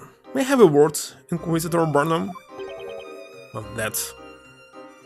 Who might you be? My name is Herschel Layton. I'm friend of the accused. Inquisitor Barnum, please allow me to confirm what you believe happened on the night of the crime. You claim the witch's scepter was made to disappear through the magic of use of magic. Is that correct? Indeed. Through the magic spell Dimera. If possible, would you mind providing proof of this particular claim? But you claim the scepter was not seen. Indeed, there's one possibility. However, a wise man must always consider every possibility. What say you, Inquisitor Barnum? Can the Inquisition fulfill the request presented by the gentleman with the unusual hat? But they have word gentleman here, but not forensic medicine?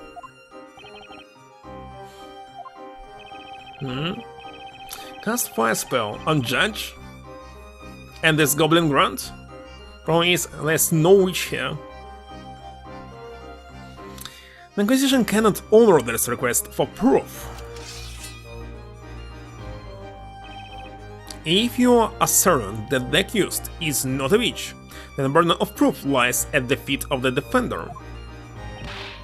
Come on, it's the Inquisition's job to prove that a crime was committed. As I thought, it would appear the accepted method of thinking in this world differs greatly from our own. How regrettable, Sir Apprentice Baker. And you, Sir Darkheart.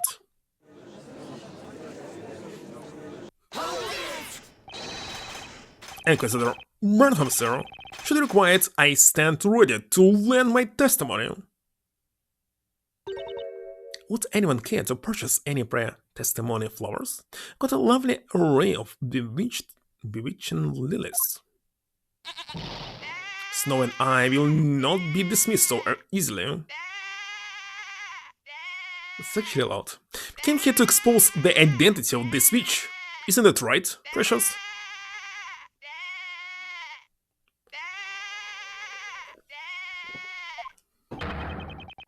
A witch's scepter, you say? Yes, I know such a scepter. Allow me to elucidate the matter. Elucidate? What do you think, Inquisitor Barnum?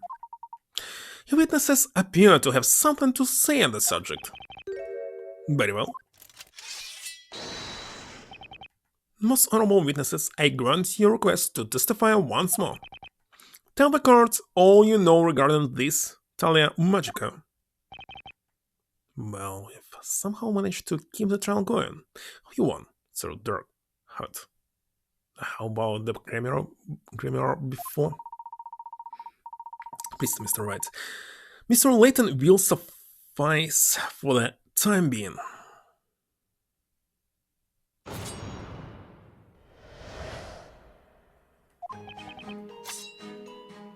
When I saw him, the witch was carrying a large milk bucket in one hand and a lantern in the other. Still don't have this picture. You had the lantern hanging from the wrist. Your hand was contorted in a strange way. Ridiculous puns? I got a good look at your hands, and it looked for certain that she was gripping something. The witch was holding a scepter in her right hand. She did not drop it once before she was apprehended. And that's already a contradiction. I see. The accused's hand was contorted in a strange way. I do believe this is quite an important piece of testimony. I saw it. I most certainly saw it. She was holding an invincible scepter. I saw it too. It was the girl up there, without a doubt. Eyes, well, these old eyes don't see as well as they once did, but I witnessed the hazy, blurry form of the accused quite clearly. Don't tell the court you're blind. My eyesight is as sharp as the edge of my trusty blade. A toy sword. How fascinating. Although I wonder if he understands the implications of that analogy of his vision. Sir Baker, you may proceed with your interrogation. Sir Layton's given me another chance. Can't let it go to waste.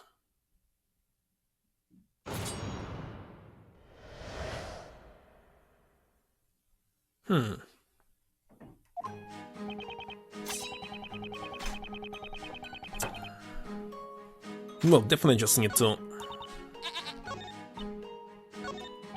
move here. Present. The lantern. Objection! There's a high probability that Miss Cantabella was not holding the scepter.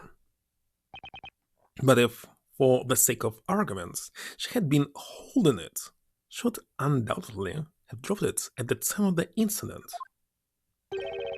But I mean, What I mean, Inquisitor Burnham, is that this lantern proves the defendant was not holding the scepter. Objection!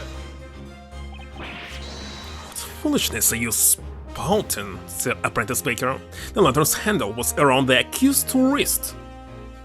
Was he Lehate de Satanica? Don't hear about it? Objection! Is it later? Meaning she could have held the scepter? I'm afraid that's not the problem here, Inquisitor Burnham. The problem is with the broken glass and the mud plastered all over it. What? The rain had ended just as the murder was taking place. That would make the path fairly muddy. Don't you agree?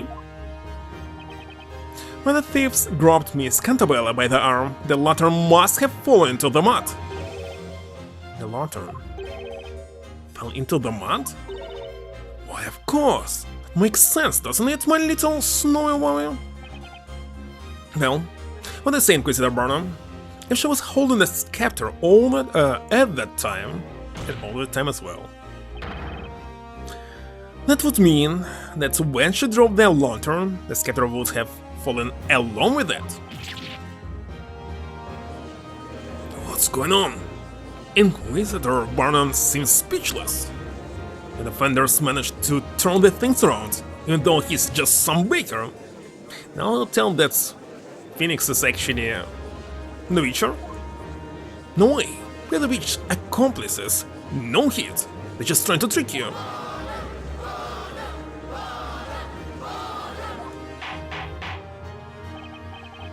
That... just what is this? Hold it! Oh, one moment, please. Everyone, please listen. Didn't we all just stand here and explain to the court what we clearly saw? It's a lantern, so what? What's so special about it? Explain it to me so I can understand. So that you can understand? Well, I mean, it's pretty obvious just by looking at it. That's right. What is it, Mr. Layton? There's something about this witness. Miss Kira? Was it? Tell me, Miss Kira. How good is your eyesight, exactly? As you just heard Mr. Wright explain, the answer to your query is quite obvious at a glance. Tell me, are you able to see the mud present on this lantern? Mud? What mud? What are you talking about? Your Honor, did you hear that just now? Yes, indeed. What does it mean exactly? It means that Miss Kira's poor eyesight is the reason she cannot see the mud present on this lantern. In other words, the validity of Miss Kira's testimony is questionable at best.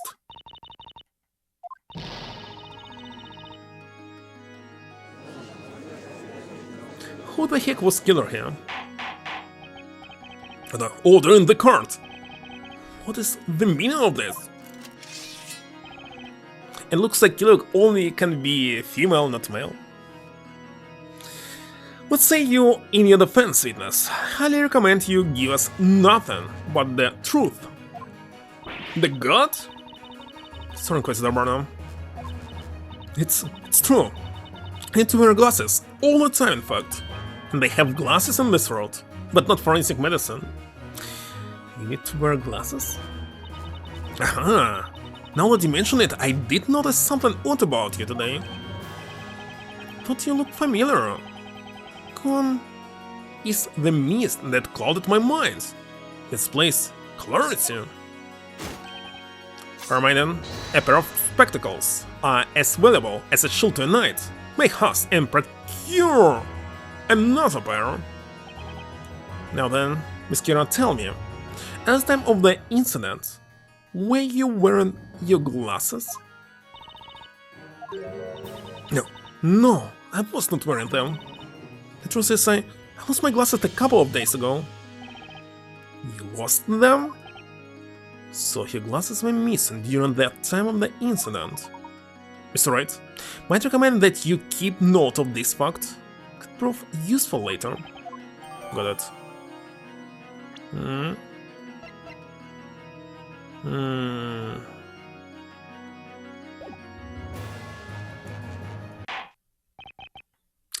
Am I to believe there's nothing left to prove on this matter? At the time of the murder, the accused did not have Witch's scepter in her possession.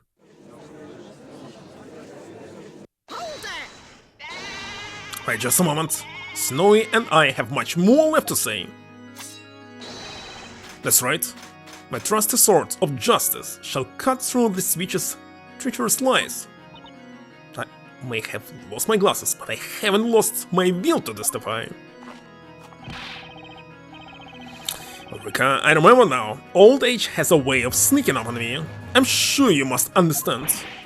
You understand. I understand you all completely ridiculous. It would seem you have not yet arrived at a clear-cut verdict. Witnesses, you may once again begin to testify to the court.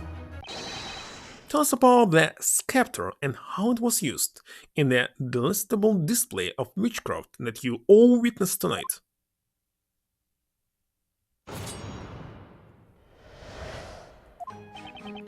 The girl was not holding the scepter in the same hand as the lantern, which means it must have been in her other hand, but in her other hand was milk. The accused is holding a milk bucket in the court illustration. Who's to say she wasn't also holding the scepter in that hand? How the heck it's possible? That milk bucket's lighter than it looks. Even Snowy could carry it, so she could have easily held the scepter as well. It's kinda thick, not heavy. The handle, I mean. Don't see this milk bucket, everything felt like an illusion. Then what do you want me to say? Scepter was in your other hand, you say. It's such a proposal is feasible. Sir Baker? Yes, sir. It is the strangest thing. The longer this trial goes on, the more you begin to resemble a legitimate defender. Well, no matter defender, you may begin your interrogation.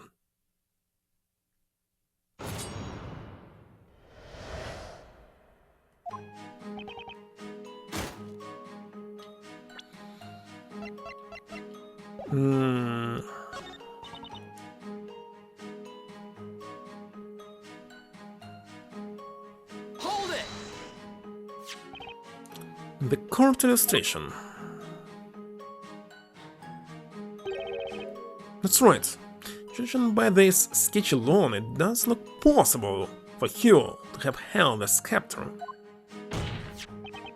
However, if you actually try holding that thing, you'll notice just how thick it is. No way could she have been holding it. Objection! That is nothing more than mere speculation. Cannot say for certain that she was unable to hold it. Say speculation. Say it's a fact. Just no way Speller could have been holding that thing. Actually, what about this new... Should they even present it? Not sure. As expected, this testimony is filled with nothing but assumptions and conjecture. And what should you do to make it appear back? Mr. Layton? You know, Mr. Wright, there does not appear to be any usable evidence present in the court illustration. Do you agree? Let's look that way.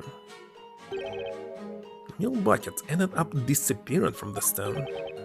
Could that actually be an important piece of evidence in itself? Cast everywhere?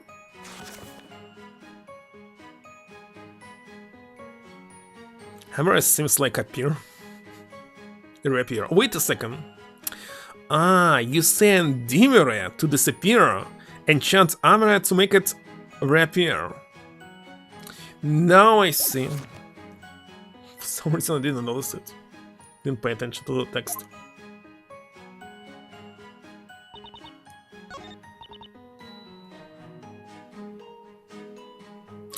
Check one more time. What he said in the last one? Why can't I have this illustration in my court record? Objection!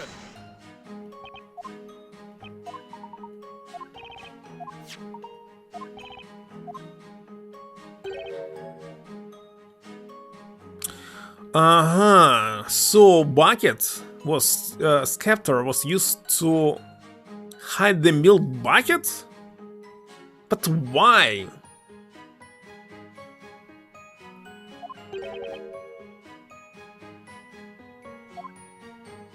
What's the point in hiding the bucket?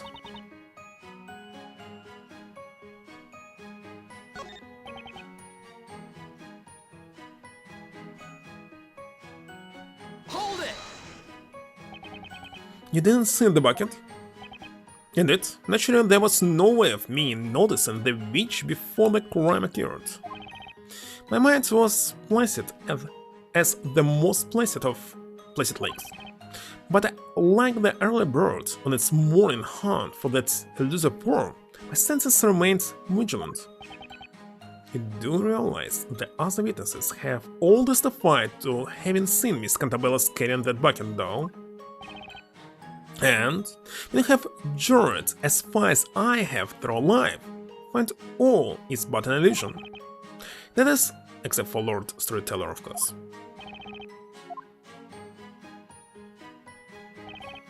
The witnesses' testimonies are relying on pure speculation this time. That means there has to be a hole there somewhere. Couldn't consider Barnum sweating bullets and that armor of his. Say he's about ready to throw it all off. Not even going to begin to tell you. What's wrong with that statement, Maya? Here, let's press everything. Hold it! But did you actually see that with your own eyes?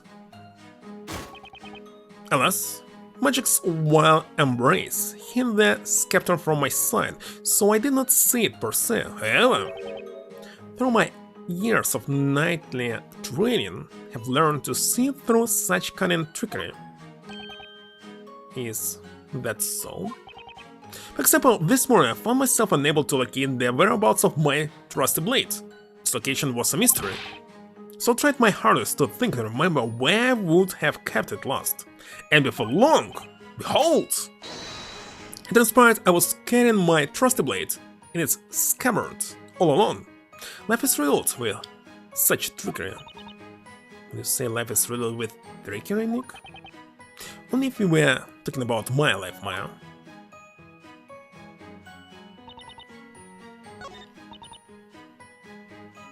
Hold it! Just 1 second, Miss Mary. What is it now? It's not that I don't have all night, you know? Come on then, out with that. I just have one question regarding your testimony. How exactly did you know that the bucket Miss Cantabella was carrying was light enough for Snowy to carry?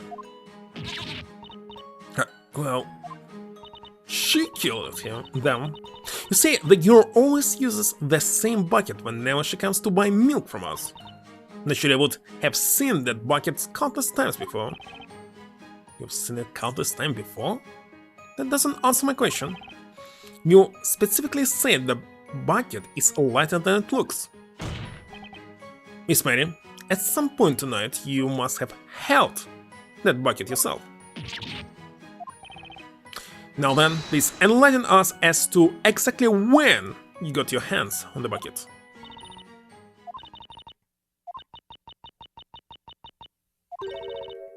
It's true. By that time, ropes and mugs had already been burned to ash. And then I noticed the milk in that bucket that the girl had been holding in her hand. The milk? Then when those two went up in blaze, Snow and I made a dash for the buckets.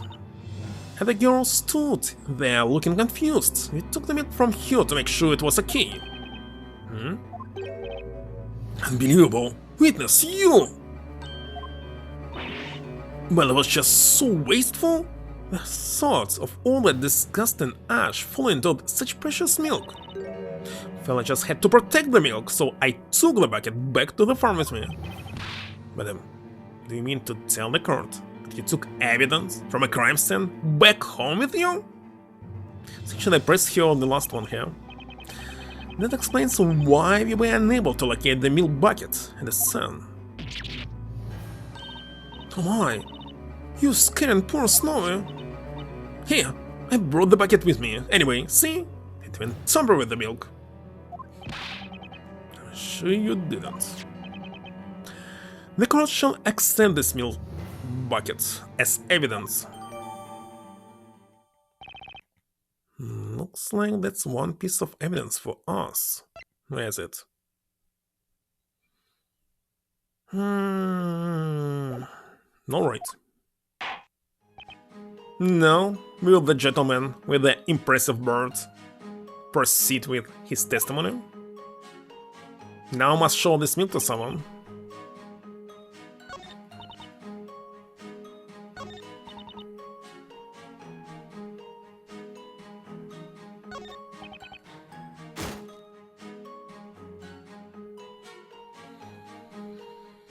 Alright, and here I'll take a pause.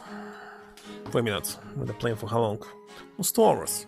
So 1 more hour, sadly.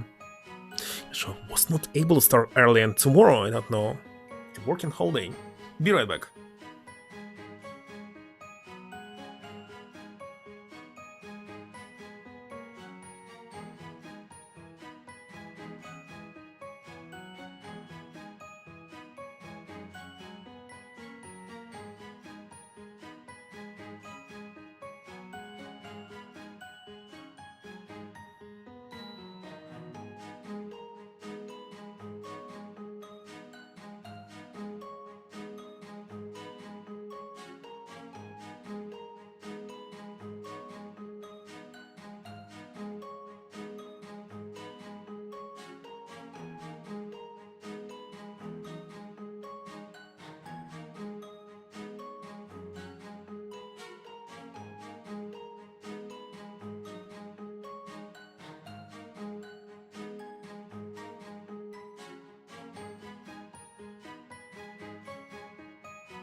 Alright, I'm back.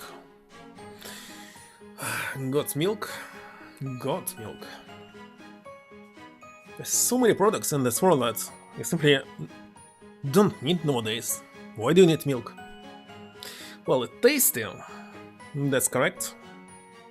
But many people cannot consume it.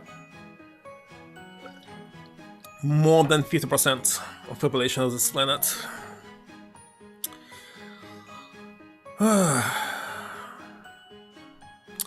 Okay, so I have a new... Hold on. New item, bucket of milk. The milk bucket the spell was carrying at the time of the crime. The girl was not holding the scepter on the same hand as the lantern, which means it must have been in her other hand. And they saying that can be used. Should they not say that can be... you can hold two items at one time. But you can consume calcium and some protein, some better sources.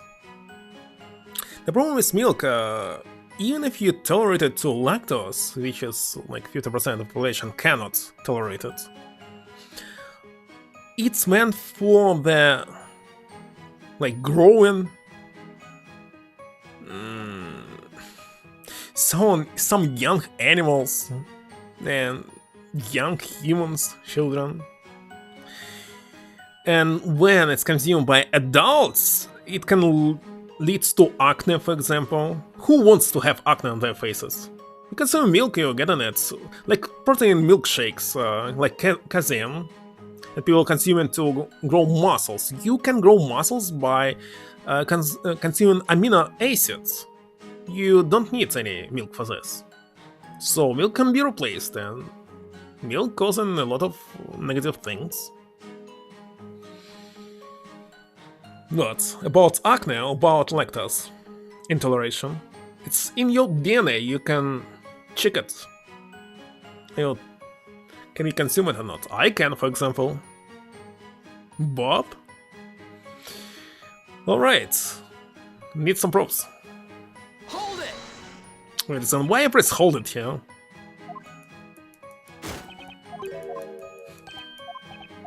Didn't want to hold anything.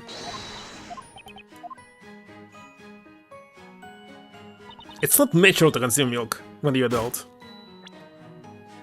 You need to consume meat.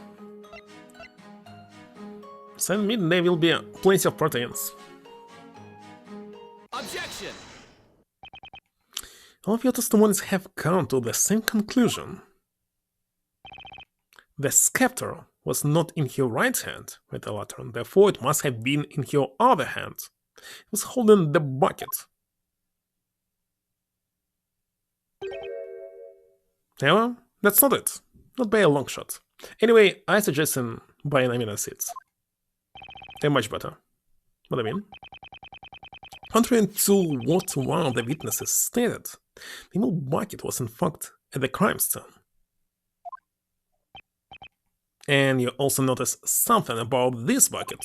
You can also look at the card illustration. Something about the bucket seems a bit odd, would you see? Objection!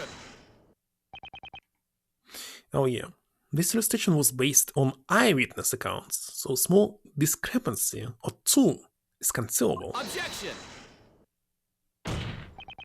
Actually, Inquisitor Burnham, it's highly likely that this illustration is much less accurate than you think. In fact, there's a blatant contradiction present in this illustration.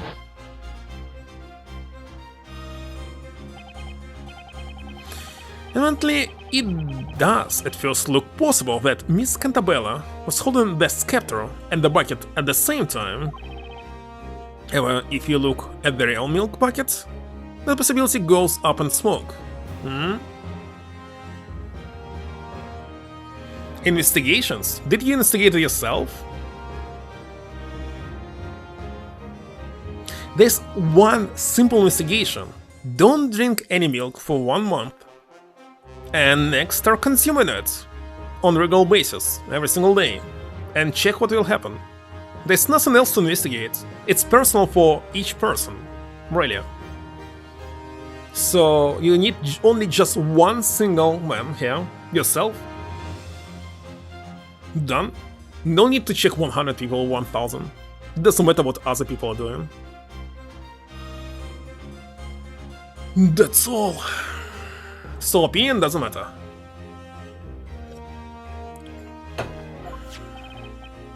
Here, let's have a look at the real deal. Notice the handle. You need to figure out the source of acne.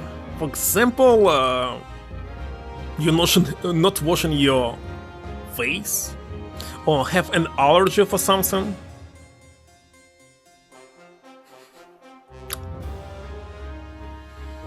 Well, I have all sorts of acne anyway, but it's my eating behavior, of how much I'm eating per day, and what. And all this for sure. But this particular milk bucket has two pieces of wood on either side of the handle. Remember when I said about my nose? Still visible or not? Well, a little bit. And why exactly I got it? Well, I switched my part on how I ate. I was consuming a lot of food at one single point of day, which leads to this. If you were to try and hold both the scepter and this bucket, well, let's just say that'd be a challenge, to put it simply. So, when you're doing this, your cortisol going higher, and that leads to acne.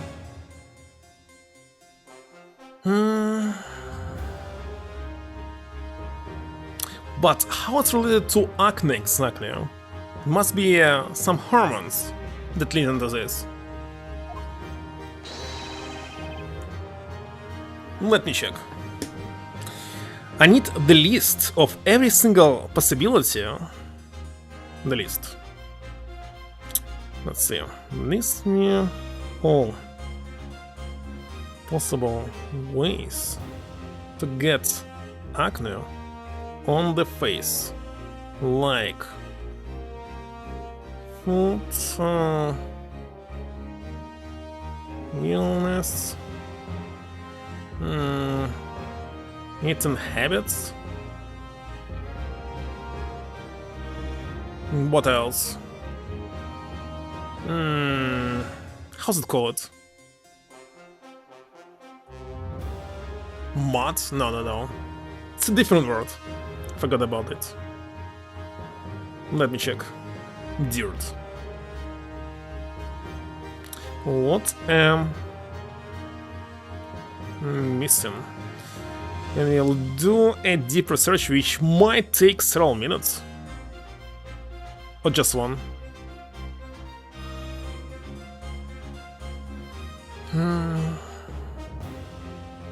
Just need a type of possibility to get acne. Types, not exact causes. Chod nothing? Coffee became milder?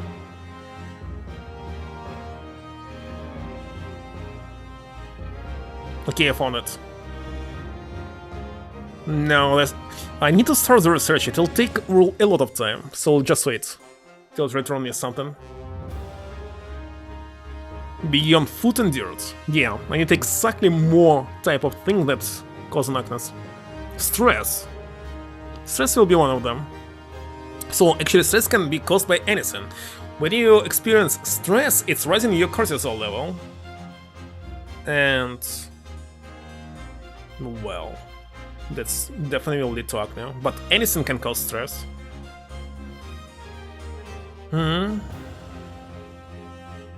Do not harm, but wait a second, lactose intoleration, it's 100% harm.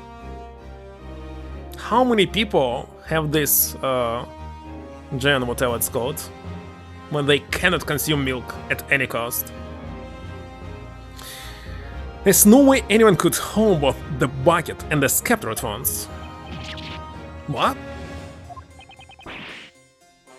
The same as sugar? Wait a second, lactose is sugar. Must mean clearly you had their own bucket. Are they adding additional sugar to the milk sometimes? Never light when it comes to milk. It's the very bucket I took. It looks like the witnesses are as surprised about this as Barnum.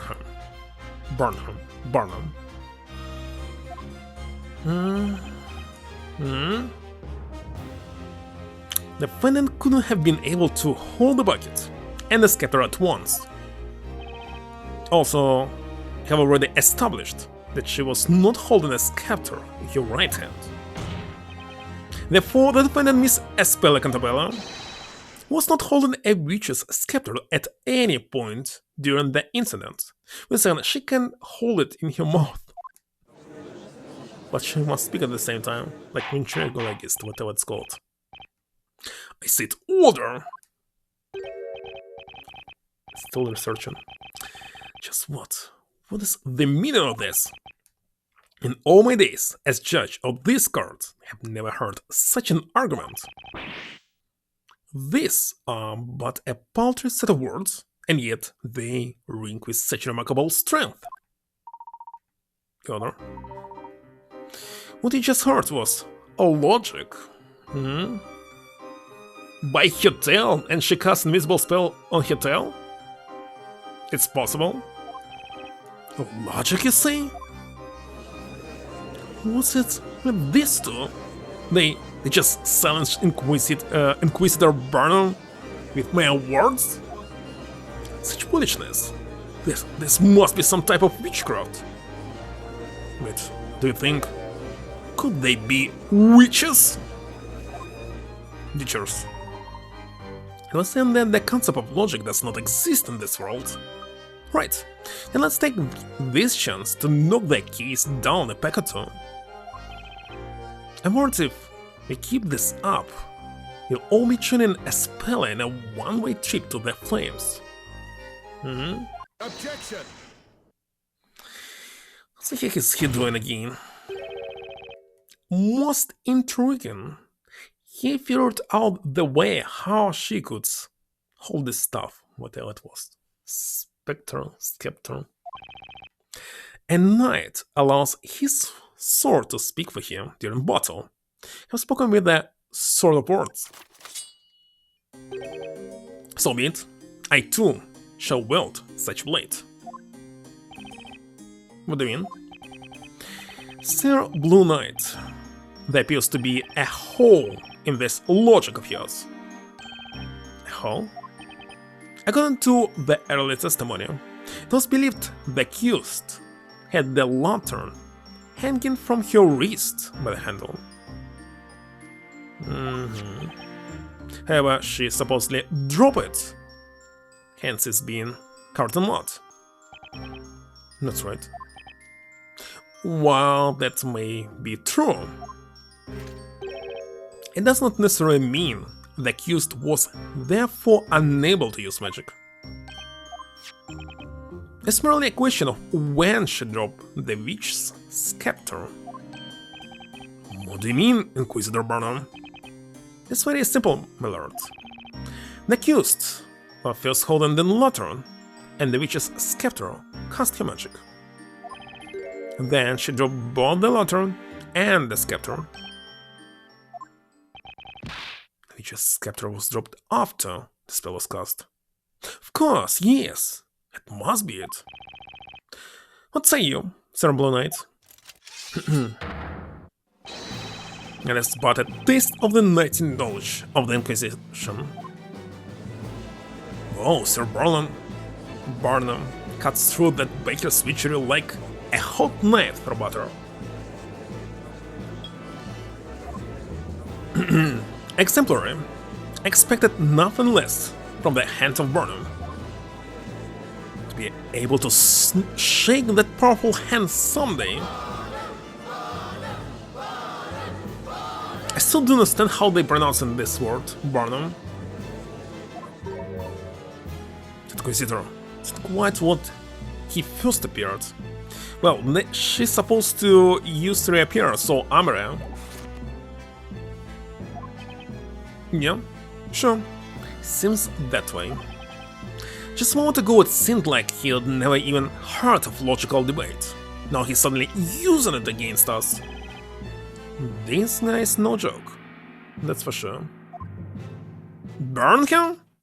Oh really? It is. Burn them. More like this. Now then, most honorable witnesses, I ask that you lend us your aid once more.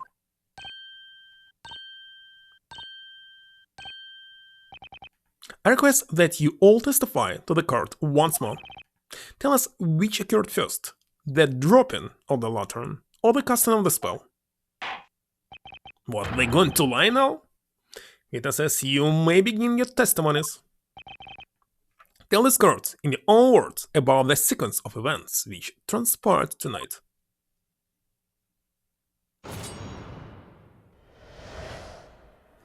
Well, it's still searching. It'll take a lot of time. Of course, the lantern fell to the ground after the incantation of Ignice. Splash.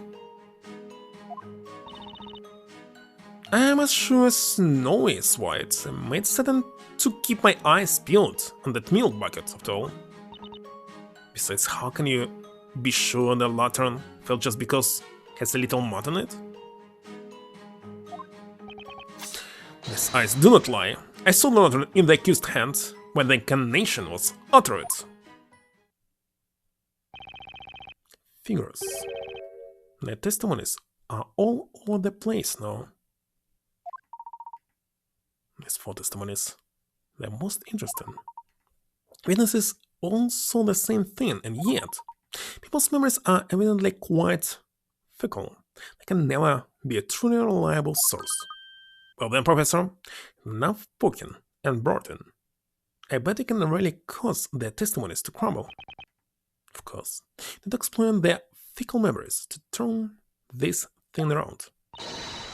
You got this, Nick? You'll press them so hard they won't even remember what they had for breakfast. Can't even remember what I had for breakfast. Nothing. Had no breakfast. Now, Sir Brecker, you may begin your interrogation.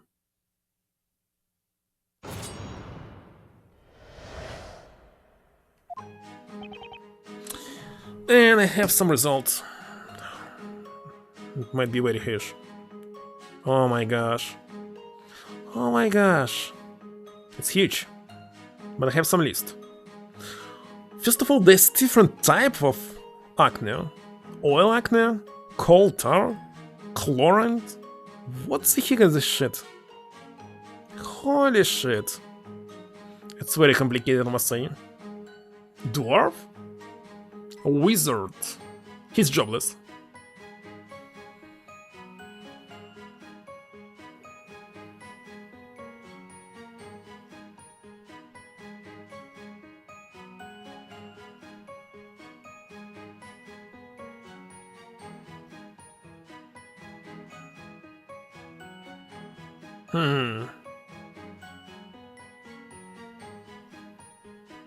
I really don't want to read so huge amount of text. It's like 20 minutes reading. I'll try to summarize it. Lantern fell to the ground after the incarnation of Ignice. Let's sit down to keep my eyes peeled on that meal bucket after all. How can you be sure the lantern fell just because it was a little mud on it? Wait, I don't quite understand here. How can you be sure the lantern fell? Okay, let's press it. What do you mean? Yes, what do you mean? Maybe the mud was already on the lantern before any of this happened. Did you ever think of that?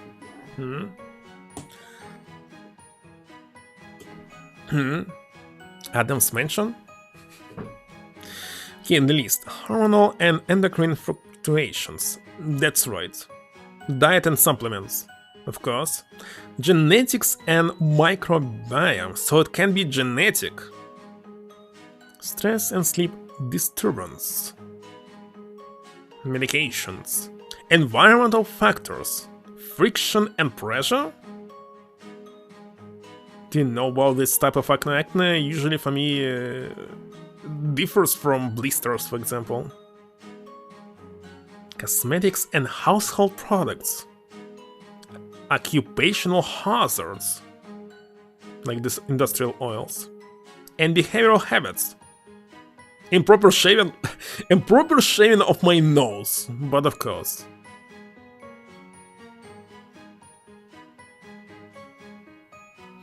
Alright. Standard acne is not caused by having dirty skin or poor whatever. So dirt is not causing acne.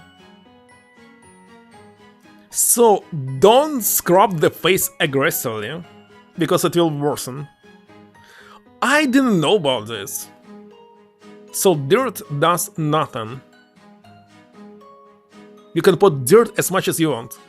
Holy shit. I'm stopped washing my face. No more. Wonderful.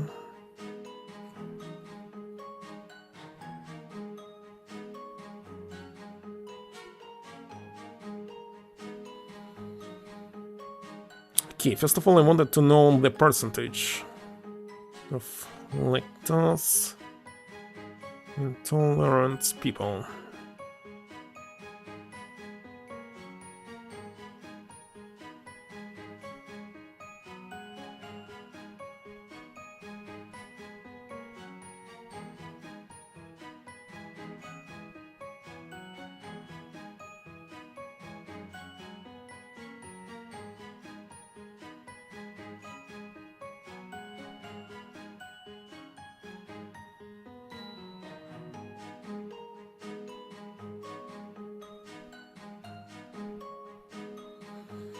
Let's see.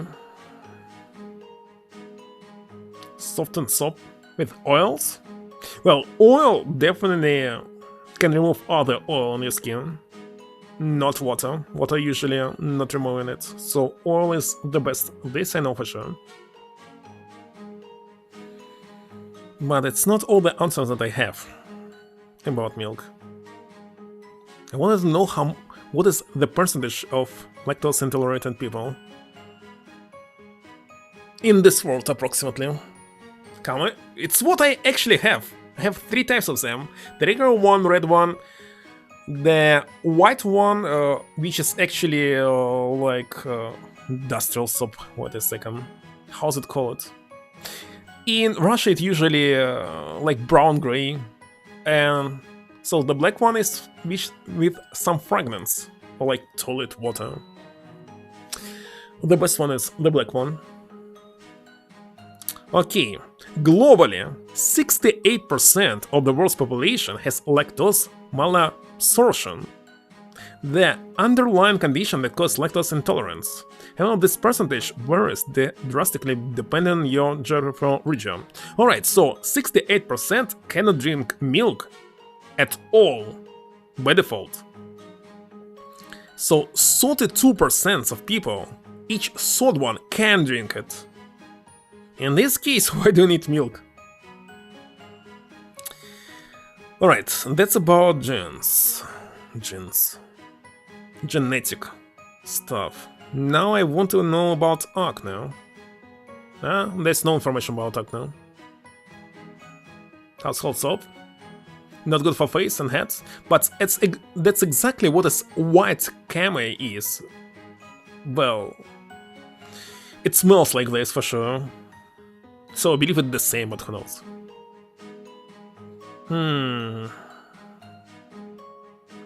Okay. Consuming milk increases the overall risk of developing acne by 28%.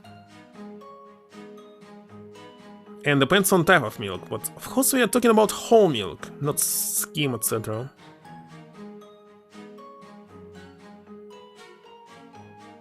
Okay, in this case, what is percentage of people on planet that can for sure drink milk without any side effects? Of course adults, I'm talking about adults, not children.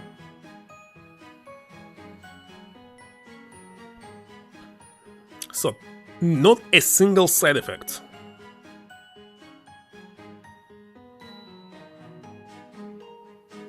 Since I'm telling you, it's better to consume meat instead. Again, takes a lot of time. So, before any of this happened, like maybe it's been there since last week, they trained last week too after all. And if that's the case, then there really isn't any point of arguing about whether or not she dropped the lantern, right?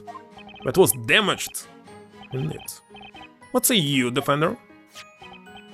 I say take a closer look at the lantern, you'll notice there's mud on the glass. Not on the glass? The lantern wouldn't be very useful with all that mud blocking out the light. Miss Kira? I'd say your little theory regarding this lantern is muddy at best. Could point at witnesses till the cows come home. Cows come home? Alright, so... estimated. Let's see.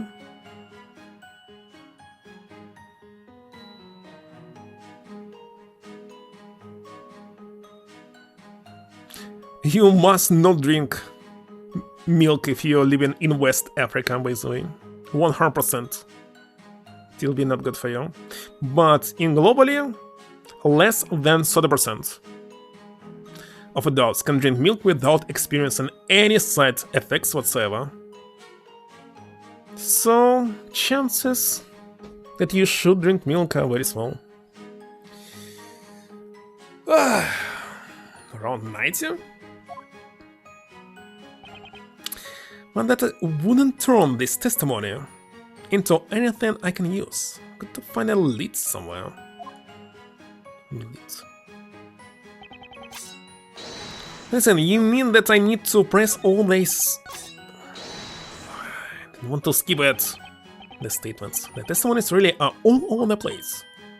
So, in this our chance? I think it might be, although I don't really see any contradictions. We'll be able to find something in the gaps between each of their testimonies. Really need to press them all. See, how will I accomplish this, Mr. Wright? Well, all we can really do right now is gather as much information as possible. Just have to find something suspicious in their testimonies. This will be pointing to the contradiction in their testimonies. I mean, people. Pelmeni's weapon of mass destruction. Well, it contains wheat for sure. Oh yes, your assistance is most welcome, my boy. Hold it! The lantern fell after the incantation. Are you positive about that? Say I'm positively positive that I am positive. Heard her voice and then sploosh. That sploosh, wasn't that the sound of the lantern hitting the ground? Indeed, but of course, do you see? But if you look at the lantern, you'll notice that the glass is shattered. You specifically said, heard a sploosh. Shouldn't you have heard the sound of the glass shattering when it hit the ground? Vaulted? The sound of glass shattering? No, I'm afraid I failed to catch your drift. Yeah, it's Layton greatest attorney. I was present in an area a bit farther away from the crime scene, you see. Have no recollection of hearing such a sound. No recollection? Precisely so. I'll have you know, I can easily hear a dog barking across town. Do not underestimate my hearing. I wasn't. Relax, Grandpa. There's nothing of interest in this testimony. Will the witness with the God please proceed with your testimony? Alright, you mean us. Just tell us. Didn't he know?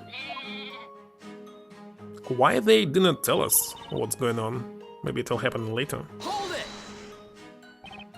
But earlier, you stated that Miss Cantabella had the lantern hanging from her wrist. Well, not quite.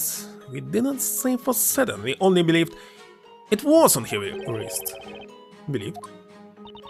Yes, precisely. You know how you sniff milk when you're not quite sure if it's gone bad? I'm not sniffing milk, I'm just tasting it. It's much better. You can simply try to cook it. Just boil it and you'll see if it's spoiled or not. Anyway, you can drink spoiled milk. It's not spoiled, it's good. Still. Oh, tell them, Lars. And when your nose is assaulted by that full odor that you weren't expecting, well, it's a bit like that. But I don't understand, like, there's another problem. A lot of people thinking that spoiled milk, it's really spoiled, because somebody said it's spoiled. It's good milk. There's nothing bad about this. In my words, madam, don't make a habit of stealing. For your own safety. With turning inside of Tilmini. Say you're sorry, please. It was all Snowy's fault. No problem. Anyway, we can confidently say that we bought soda milk buckets, right? Precious. I remember how they were selling spoiled milk actually in America. And sadly nobody was buying it then. It's gone. Like this canned juice. It's gone nowadays. There was juice in the can that you pour into the water, and that's how you get a nice juice, but nobody was buying it anymore. It's also gone. Fried ice cream exists. Have it here. In Asian stores. And as for the lantern falling, we don't know much about that. Do we know? Schnookums?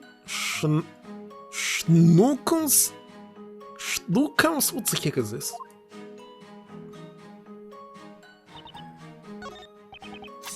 Hold it! This is important. Are you sure you really saw that lantern? You're but a petty baker, are you not? And it's not your place to be telling me what is important. Hmm? Change its condition for yogurt? That's right, I just consuming it as it is. Waiting until it's completely solid and simply eaten it. There's but one thing of importance. Ridding this town of its witches as quickly as possible. Objection! Raiden? Get rid? Raiden? Raiden. Hardly. I'd say this is far more important. What? We're trying to find out the truth here. How absurd. That girl is a witch, I say. A witch! I would stick my entrance into the Knights of the Inquisitions on it. Inquisition. Listen well. Well. Yes, Sir Burnham. Many young men within the ranks of the knighthood share your level of passion. However, you let your ambition completely blind you, the same way that a muddy lantern leaves one blind and helpless in the dark. What? This guy. Yes, indeed. I would say he's quite the tough motivator. Let me say right already, or not? Here it is. There was definitely something out of place about that one witness testimony. There was something I haven't noticed from any of the other witnesses so far. It appears you may have found something, Mr. Wright. For witness cross-examination. This is something I've never done before. But then, maybe there's another way I should be tackling this. I believe it is worth trusting that intuition, Mr. Wright. Okay, got it. Alright, let's try pressing that old man one more time. Hold it!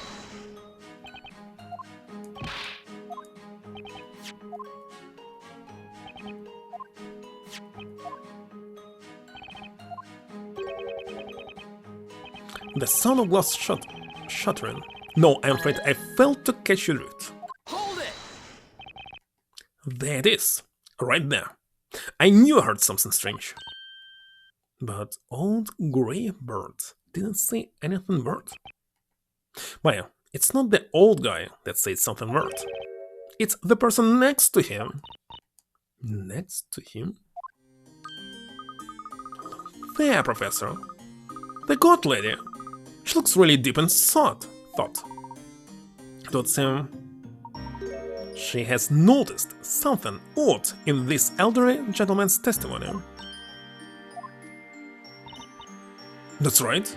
These cross-examinations have 4 witnesses. And it looks like you're not the only ones paying attention to these testimonies. Solid what? You're right. Which means if they're all listening to each other's testimonies, correct me, right? Each witness is fully aware of themselves and their own actions when in the middle of their own testimonies. However, it's while listening to the testimonies of others that the witnesses may sometimes reveal the most valuable information. I see. It's habitual. They can't tell they're doing it, but I can. And I'm going to use it to turn the tide back in our favor. In fact, I do believe I may have spotted our first opening in which to test this new technique. Mr. Wright, could I draw your attention to the touch screen? Oh my god. Sliding the magnifying glass during a witness testimony will allow you to shift your focus across to another witness. And to press him again. Right, so the important thing here isn't the witness that's in mid-testimony, it's the other 3 witnesses listening. It's just a matter of catching them off guard and questioning them. By the way, then, Phonic, let's give it a shot. How about we try questioning the God Lady next to Old Greybeard? Okay, all I have to do is slide the magnifying glass over to that witness.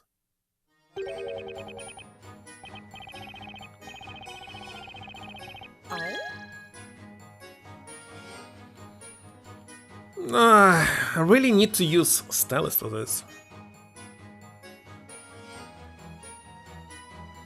Hang on! But if there are visual hints, what's the point in doing this? Excuse me, Miss Mary. Do you mean us? But Snow and I have nothing left to say. I knew it. Got you completely by surprise. Mr. Wordsmith just gave his testimony. He told us all about the sound he heard when the lantern fell to the ground. Mr. Wordsmith didn't seem too sure, but I wonder if you might happen to have something to say about this. Well, that's all right, Sir Burnham. Maybe answer the question. Do what you will, madam. There's no need for formalities. Well, you'll try and explain. Won't we, Snowy? The truth is, we did hear something. That is to say, we heard the sound of the lantern's glass shattering. You showed it. It was fairly loud. It's quite startled us, didn't it, Snowy dear? I looked in the direction of the sound, but couldn't see anything, let alone the girl, those 2, or those 2 thieves. It was a tad dark after all. When the glass shattered, the flame inside must have gone out, hence she could not see them. That seems to be the gist of it. Then, as I peered into the darkness, I heard it. What is this square dances in executive? Is that real video? Let me check. Square dances? What?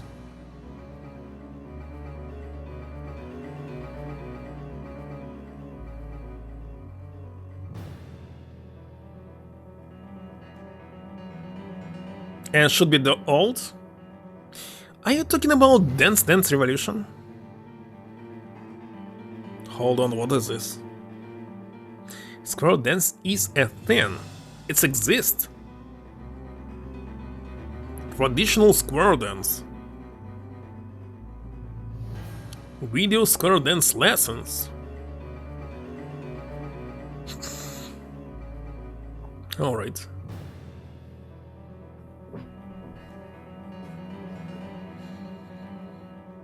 You heard it. What did you hear exactly? You know, that I heard.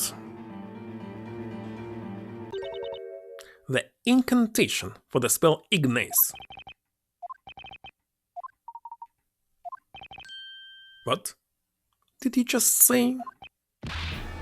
No. Now hold it right there, witness. Game? Want your performance around? Yes, my lord. The glass shattered when the lantern fell. Then after that, you heard the incantation for the spell Ignites? Do you swear to this score that this is, without a doubt, correct? Yes, maybe, I think. Hold my testimony, what of my oratorical observation? That blasted spell Ignites occurred first, then the lantern plummeted to the ground. I heard no such thing. There was no sign of shattering glass. Absurd. Simply absurd. So the lantern fell and the glass shattered. That doesn't change the fact that this girl is a witch. Objection! I hate to disappoint you, but that's not quite the case. In fact, this testimony changes things a lot.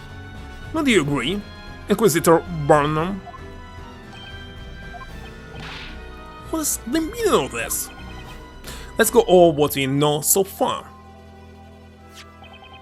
In order for a witch to use any magic, they must be holding a witch's scepter. That is an any magic. This one requires scepter, but this one not. Alright, and yet none of the four witnesses saw the defendant holding a scepter of any kind. That's because the scepter was made to disappear with the spell Dimmer, correct?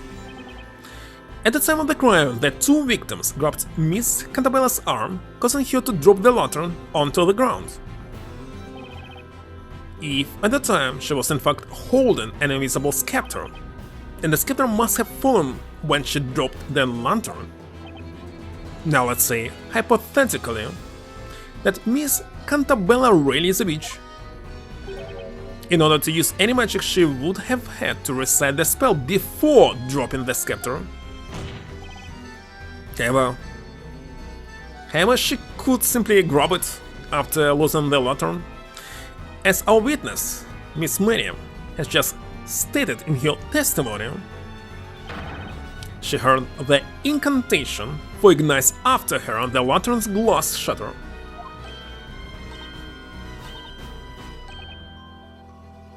What was in his eyes? You do all understand what that means, don't you?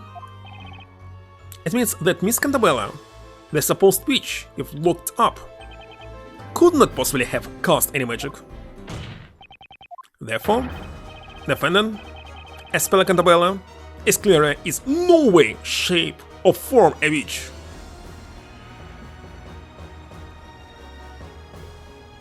And actually I'm out of water.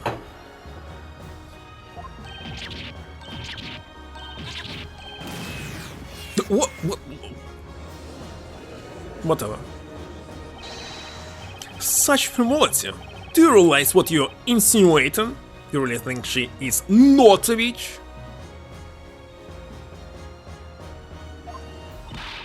Such nonsense. Did any of you even listen to my testimony? We did, but you're wrong. There was no glass shattering. Are you calling me a liar, mister? Couldn't even see the marks on the lantern. That was plain as day. What ridiculous claims, all of you! Hush. Take a little toy sword and go back to playing pretend Sir Knight.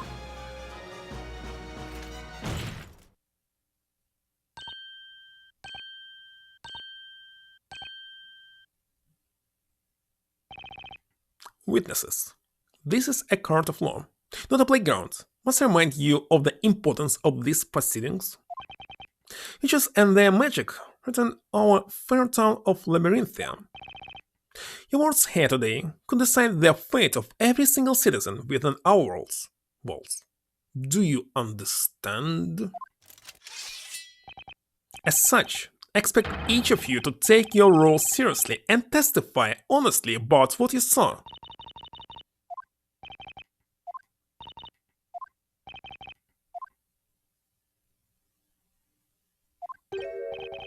In all my days as judge of this court, I've never seen such behavior.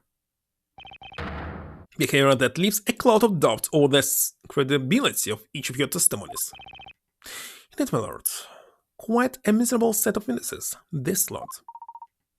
I see. It would appear this trial has come to a sudden halt. So, that must mean... Right. It means you have won this trial, Mr. Wright. You won? I can hardly believe the situation we have found ourselves in. I did not anticipate this trial ending with such a strange turn of events. But if it's not enough, we must figure out who actually was the criminal. But due to these witnesses' dubious credibility, I can see no reason to continue. What say you, Inquisitor Burnham? As you wish, my lord. What's going on? They're actually going to let this beach run free through the town? Curses. It wasn't for the Twitch and your friends. Hold it! Who the heck said this? Wait a blooming second. This trial ain't even close to being over. Some guy. Not before I take the stand to testify!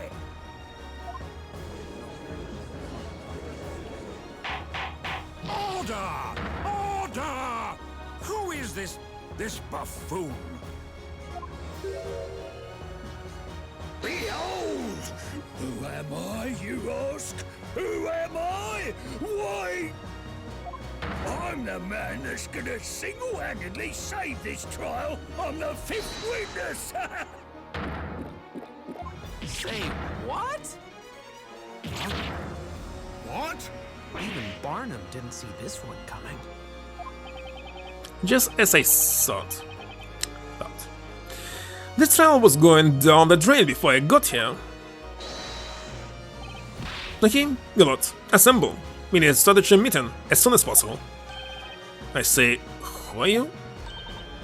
Thank goodness you showed up. I can't give up now. Everyone has come down to this. To arms, everyone. We shall do battle against that baker and that hat seller. Can't believe this. What the heck is going on? Truly fascinating. It seems a new witness has taken the stand. What's more, he appears to be quite the formidable witness. Well, I guess. Oh, this is your square dance, Cube.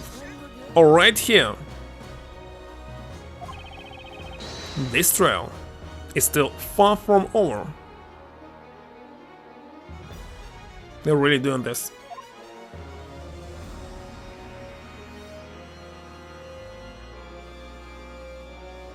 That's all? Quite strange.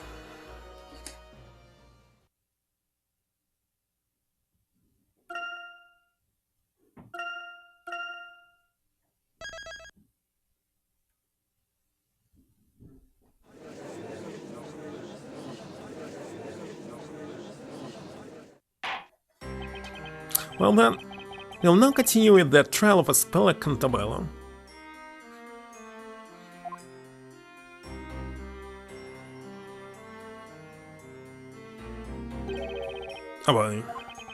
A group of witnesses holding up before joint testimony in a witch trial can make this stuff up.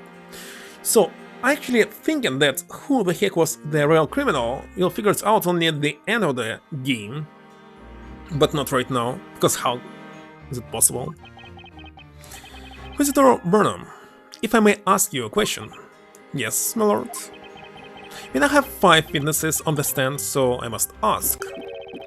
Why was this obnoxious-looking man left out of your initial group of witnesses? Testa Schmest?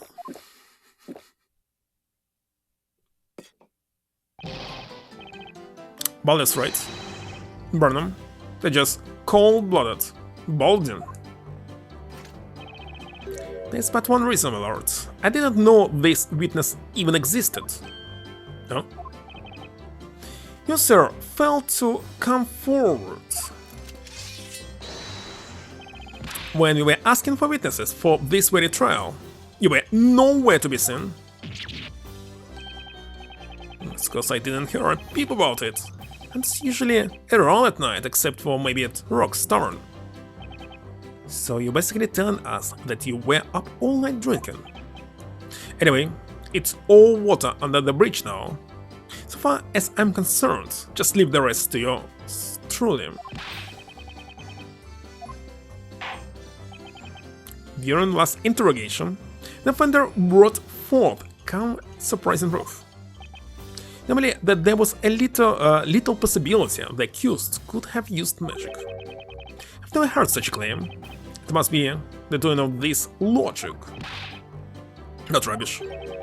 Logic, you say? I haven't got a clue what that is. But I do know that this bread's baking baker ought to head back to the bakery. Eloquently said.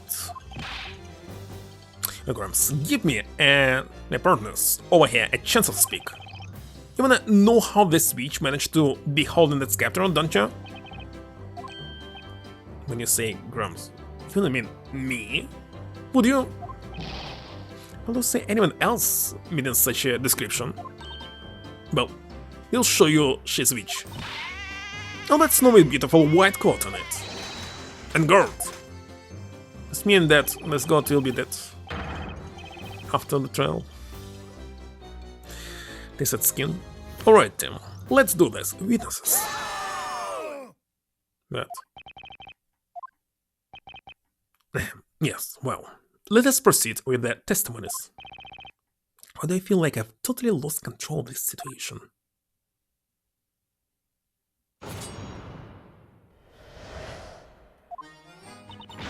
It's clear as day, as well as a witch. We are not backing down this. How the heck this is a statement? When she dropped the lantern, the scepter was not yet in her hands. That's what I was thinking. Scepter must have been hidden by magic and carried on her back. The rocks grabbed her by the hand, held the lantern. So she must have had another way of holding the scepter. I'm getting some notifications.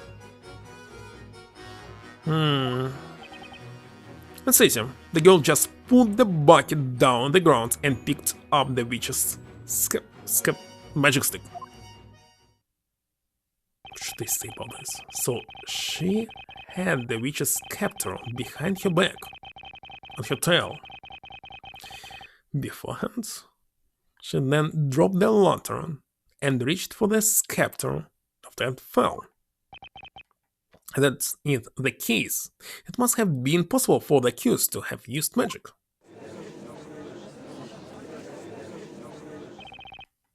This is bad.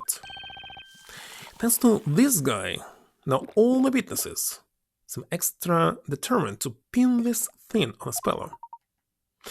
They harbor a shared anger towards witches and magic. Such is the case of their strong desire to see guilty verdict passed as quickly as possible. However, such confidence is undoubtedly bound to cloud their better judgment and thinking. Yeah, I think you're right. I don't think these guys mean any real harm, but they're all reeled up. They don't even realize how distorted the idea of what happened tonight has become. At least, that's how it seems. This isn't good, Professor. The witnesses aren't thinking straight. They're completely blind to the truth. Sir Baker. Sir Wright. Yes. You do not appear to be a mere simple baker. That much is clear. On the other hand, you're not utterly defender either. Never before has a defender managed to clash and do battle with me here on this battlefield as an equal. Sir Blue Knight, this trial has not yet been decided. If there's any doubt in your interrogation, I will not hesitate to strike your case down where it stands. I understand. Defender, please begin your interrogation.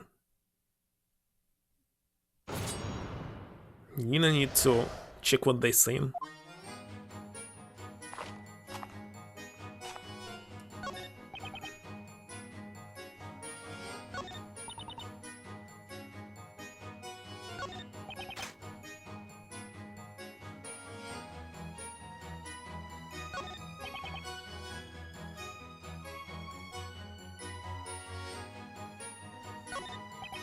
Let's check this one first. Hold it!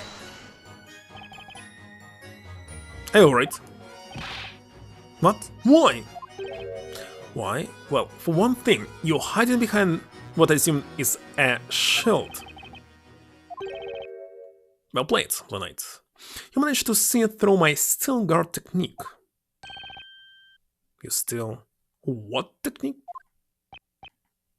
You tried to penetrate the depth of my mind and deceive me once with your witchcraft of words. But you'll find your words are futile against the strength of my shield, cut off from wood harder than steel. Oh then, have it you. Attack me if you dare. No, just listen a second. Look at this sketch. It's quite clear the accused could not have held the scepter in the same hand carrying the lantern. Witness, explain to the court just how the accused held the scepter. Hold it! She put the big bucket down. That's right. And if she did that, she'll have no problem holding that thing. Objection! But none of the other witnesses have said anything about seeing her put the bucket on the ground. Oh, but no one said a thing about not seeing her. What? No one said a thing about not seeing her put the bucket down either. Several of them. All of them.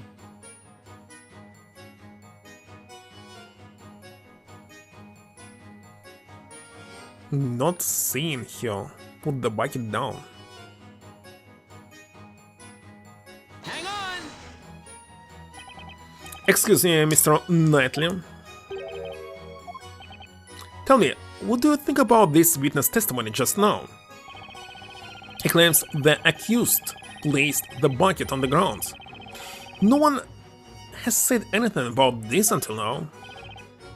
I'm reminded of but one thing, sir. A battle tactic important to any knight. Imagine, in one hand you hold your sword and in the other your shield. But suddenly from the shadows and each of epic proportions takes to your back. What doth one do? Indeed, what can one do? Well, let me tell you. Girl Geezer, Wright, and the old gold woman already said her words in previous statement, so selected him in this case. Maybe he saw something. One must drop one sword and fell that unholy itch with a well-timed scratch to one's back. Right. A craftsman which would surely use the same tactic, would she not? I call it my signature back scratch attack of great justice. Right. By the way, God, be wary when using that tactic in battle, when my opponents rarely give me ample time to remove my armor and scratch. Thank you for that, Mr. Knightley. No further questions, he was useless. Mr. Knightley sure takes the whole night thing super seriously, huh? I guess it's back to the drawing board.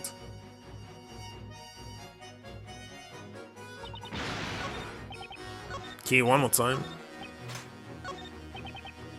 Hold it! Objection!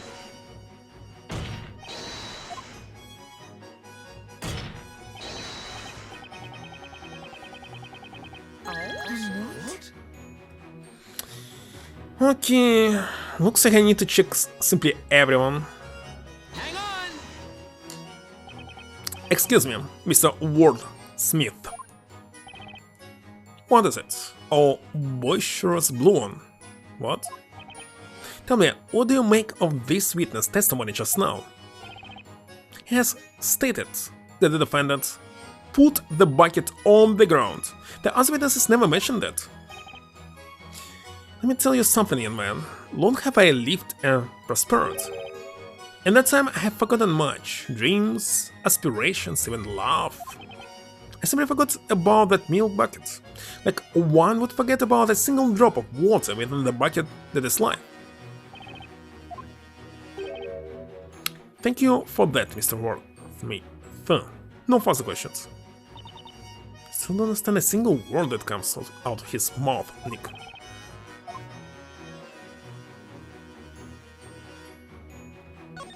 Really need to check everyone? Hold it! Objection!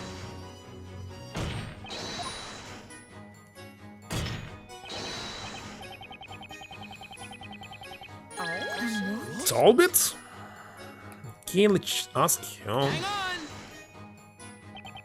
Excuse me, Miss Kira. Oh yes, what is it? Tell me, what do you think of this witness testimony just now? Actually, can I provide any evidence? No. Well, we're talking. The accused placed the bucket on the ground. No one has said anything about this until now. Why, you're right, how odd? Everyone must have simply forgotten. Myself included, was actually here. But yeah, Speller definitely did put that milk bucket down. That way she was able to easily grab her scepter and use magic. Easy peasy, lemon squeezy, right? The nerve, Nick. It looks like she's trying to bang a Speller as a witch every chance she gets. Really? I don't know how much more this testimony can stand. It's not here?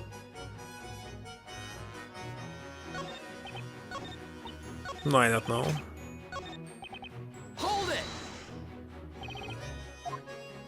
Objection!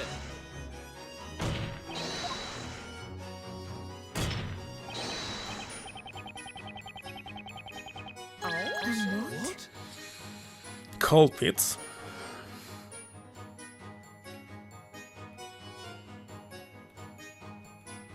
Hang on! Excuse me, Miss Mary. You mean, snowing me? Tell me, what do you think of the witness testimony just now?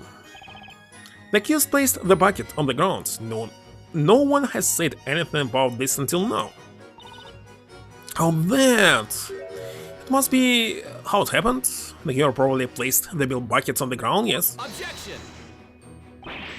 Miss Mary, you didn't mention anything to that effect in your previous testimony. And yet you clearly stated that the one thing you were specifically focused on, more than anything else, was the milk bucket.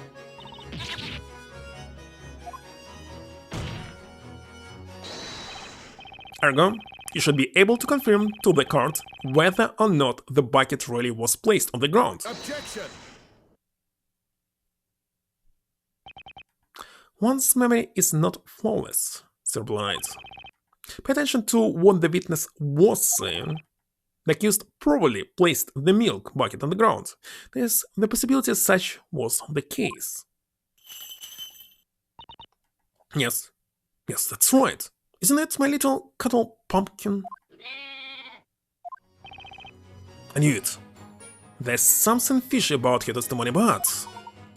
Indeed, it would seem we receive a decisive piece of evidence. If we are to expose the contradictions in these witnesses' testimonies, you just have to think of what that could be. But I didn't get anything new. Hold it! Not backing down, you see. That's right, the spell is a witch. That's our story and we're sticking to it. This is the courtroom, Miss Kira. We're not interested in your story, we're interested in the truth. So grave! You know what I think? I think stories have the power to touch our lives in really meaningful ways. What do you mean?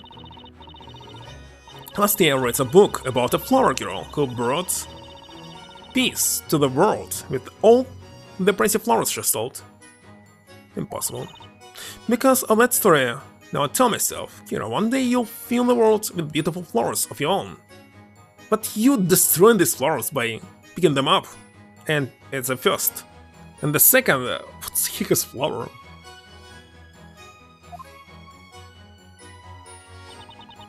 Well, you know the answer. The way how you spread... what was this? Pollen! Many people are allergic to pollen, me myself. Story inspires me to sell more flowers. You can easily kill somebody by forcefully giving them the flowers. Put them on the table, the person will not notice and suffocate. Yeah, peace, of course. It's pretty much the same as this trial. Chamomile? Tea? But a very touching story. In it, heard nearly a true tale. Wouldn't you agree, Cerebral Knight? Maybe it's just me, maybe. Hold on. But I have preferred something a little more relevant. Afraid our logic may do us no good here. Let's move on to the next witness, shall we? Hold it! No matter how many times we ask, you still say you didn't see the scepter. Grams? Wait a second, I have an idea. Maybe it's something what this man say after he appoints somebody else. We should not select anyone at all. Ask youngly, were you paying attention to this trial? Yes. Well then, magic made the scepter invisible, did it not? Thus, my old age clouding up my vision has nothing to do with anything. The scepter actually vanished. No, what I'm saying is, if it really was invisible, you wouldn't be able to actually prove it. Not so, young one. We can prove it. The girl is a witch. That's your proof. So, my old age clouding up my memories has nothing to do with anything. The scepter magically vanished, you see. Okay, we got it. When the lantern fell, you claim the scepter was still not in your hand yet. So that means...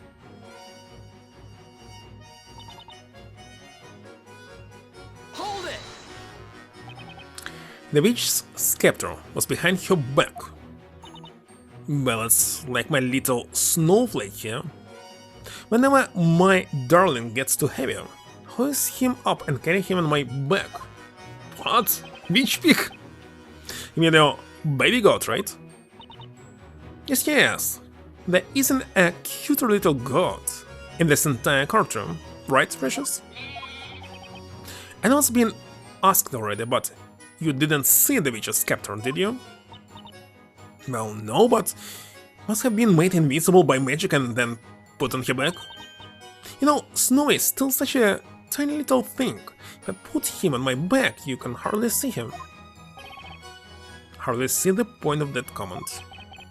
So, the accused grabbed the witch's scepter after the lantern fell? Did I say her already? Hold it!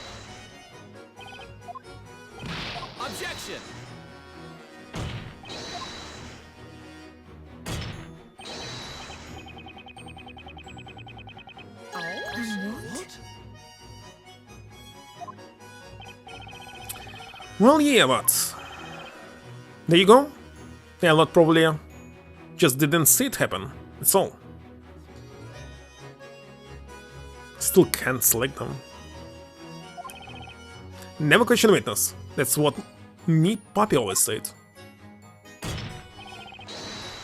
And a doubt in my mind that Witch put the bucket down before using the scepter. If that is indeed accurate, and that would seem we may have found our truth. His testimony is something definitely not right here. But what should I show here? There's no way this disappearing scepter explains what actually happened.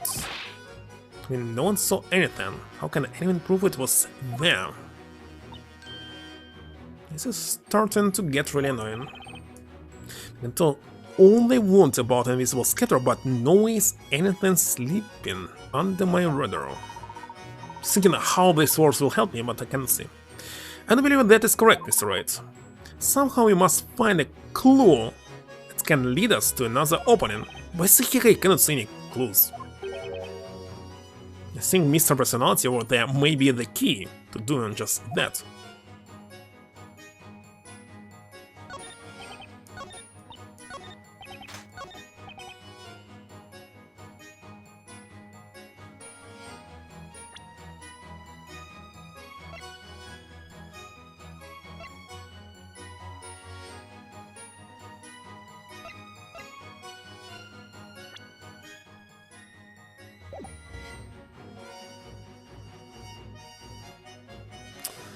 Holy shit, I actually don't know.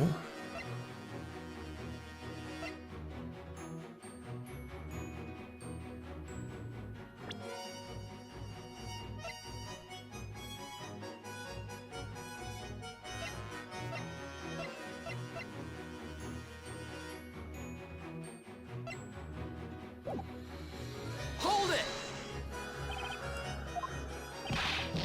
Objection!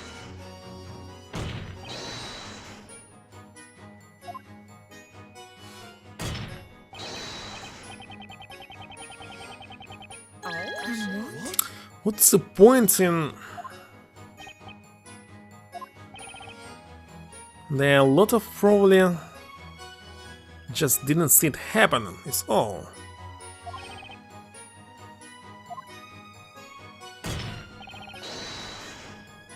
That each put the bucket down before using the scepter.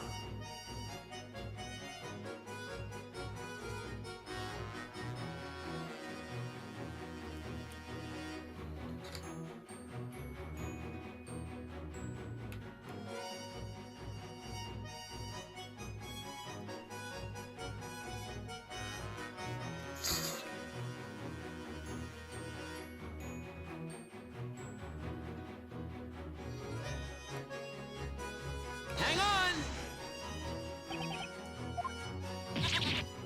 It's the actual scene.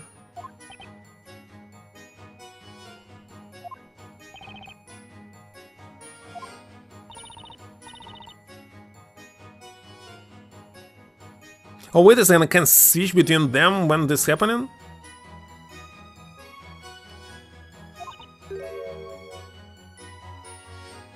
Didn't pay attention to this. Objection!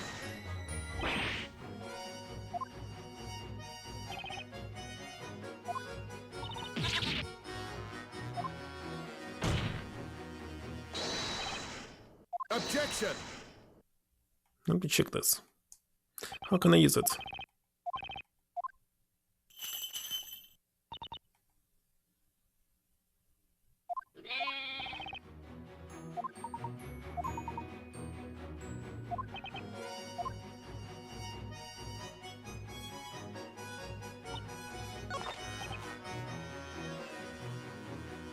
When she drew the lantern, the scepter was not yet in her hands. Scepter must have been hidden by magic and carrying her back. Rox grabbed her by the hand, held the lantern. So she must have had another way of holding that scepter.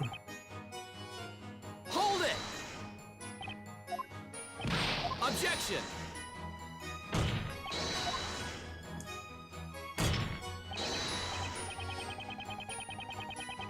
What? Hang on!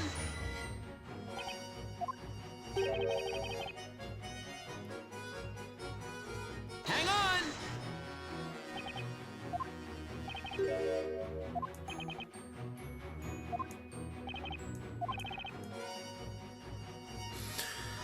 Let's see.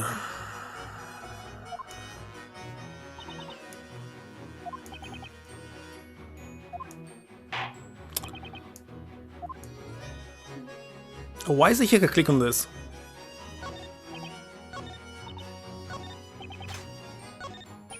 Hold it! It'll take a lot of time Objection! to figure this out. It's actually a clever way to do it. What? It's much harder now. Hang on!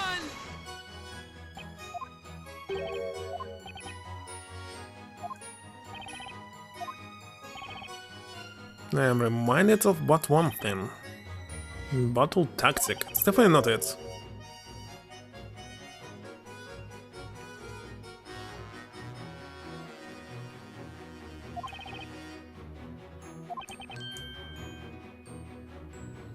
Drop one sword and fell, that's a notch each. Well, it's definitely not him.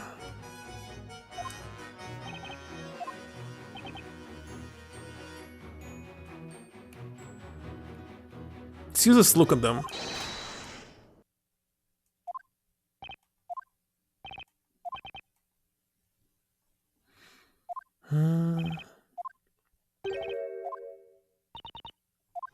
For sure it's this woman.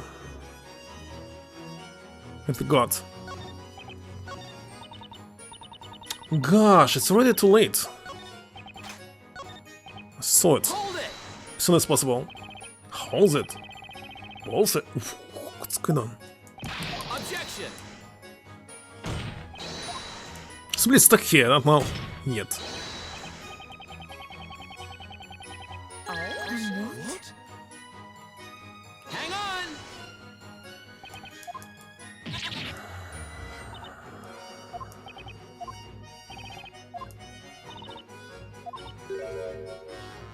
The girl probably placed the milk bucket on the ground. Who should I ask about this? Objection!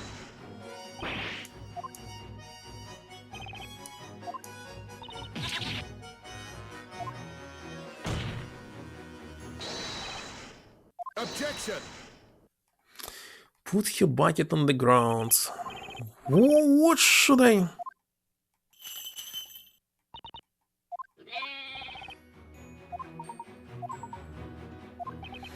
Oh my god. Ugh.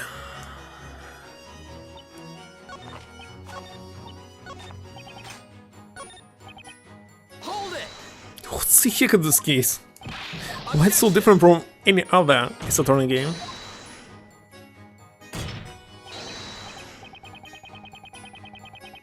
What? Hang on!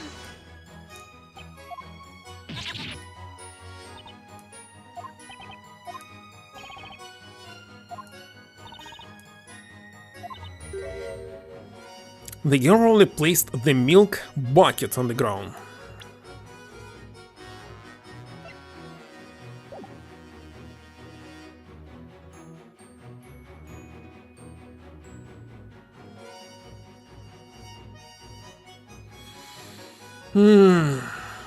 Call it an abduction, kidnaption. Hang on! What is it that you want to ask, beg your turn, defender? I don't know. Do you have something to say about the testimony just now? Something to say? I have but one thing. The path of knighthood is an arduous one, but I remain steadfast in my resolve as I travel down this long road. What the heck is this? Thank you for that, Mr. Knightley. Whatever that was. Witness, please continue with your testimony. What the heck is going on? What I cannot see here? I don't understand. Hold it! Objection!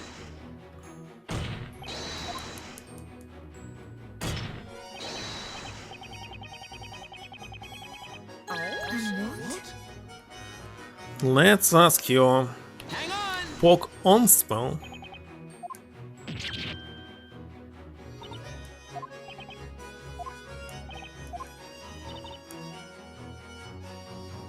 How odd. Looks right into your soul. Hero must have been simply forgotten. Myself included. And so what? Definitely did put that meal bucket down. By the way, he's not holding shield till I switch to him.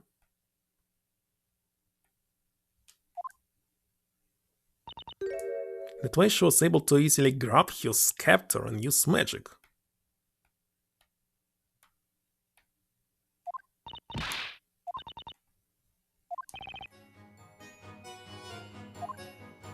What the heck? What's wrong here? I don't understand this mechanic yet. Objection! There's really no use here.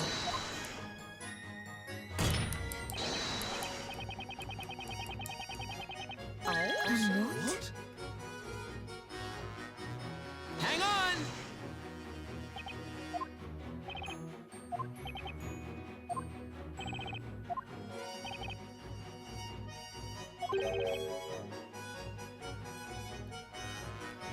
He's saying bullshit. They're all saying bullshit.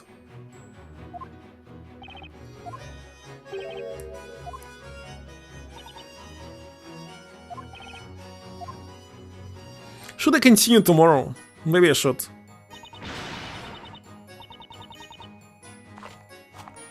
How am I supposed to save here? Because I can sit here for, I don't know, 15-20 minutes. Long hot dog.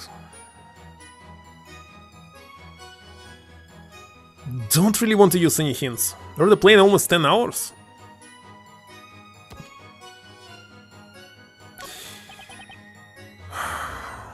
Okay, if I quickly press every single statement here, just to skip it. Because when something happening, it's not possible to skip. Like I'm doing it right now.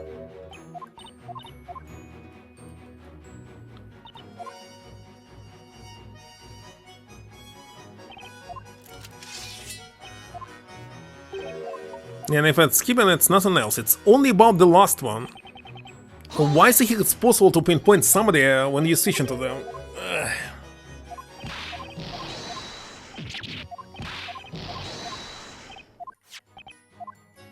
Not getting anything new from this. Hold it!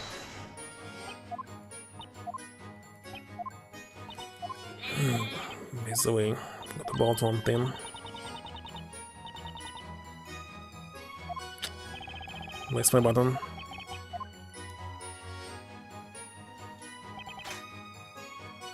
Hold it!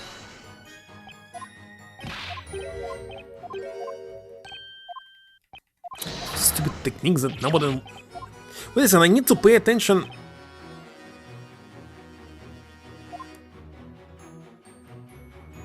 to the red things here.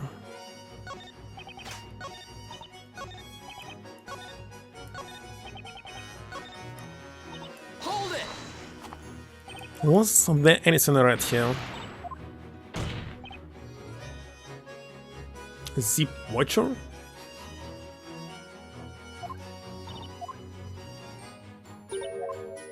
Nothing red.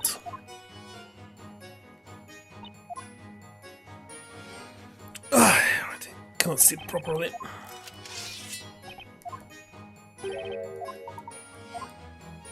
So it's not here for sure. Anything red here? Invisible? Nothing. Invisible nothing. What you said.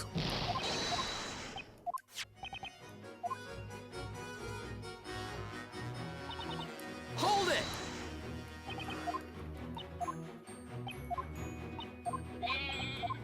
Don't see him. Don't see him. Hold it!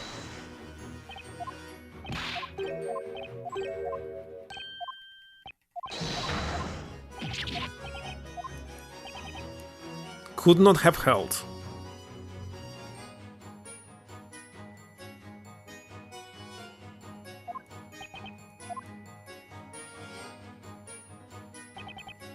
Hold it! Oh my god. The bullshit. So still.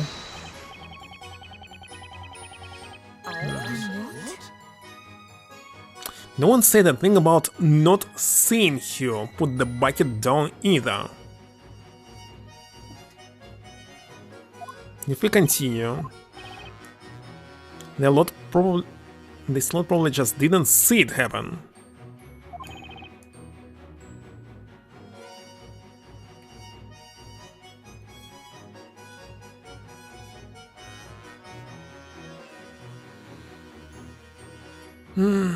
Left that part for Hedger.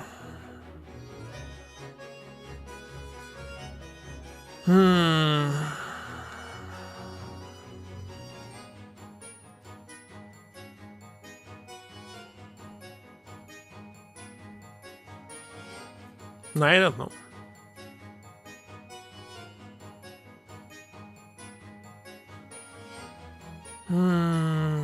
Hold on. What is this?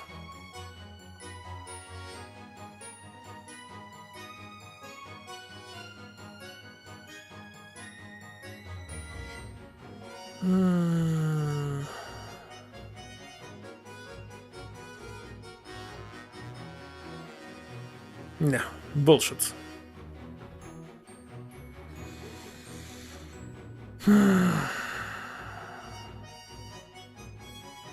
So why is he this choice when it's doing simply nothing?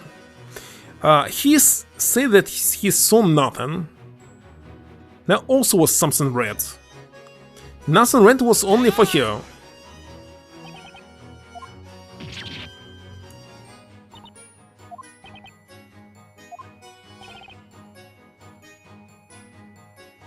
He's placed the bucket on the ground.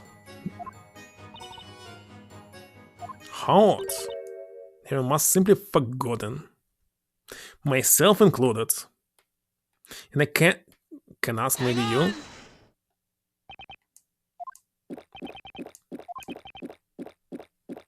Give me a second while I polish all this. Actually didn't ask him at all. Okay. Almost done.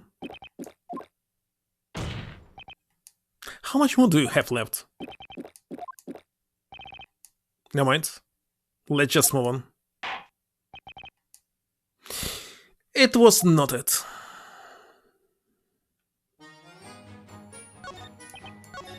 Okay, in this case, the only choice is...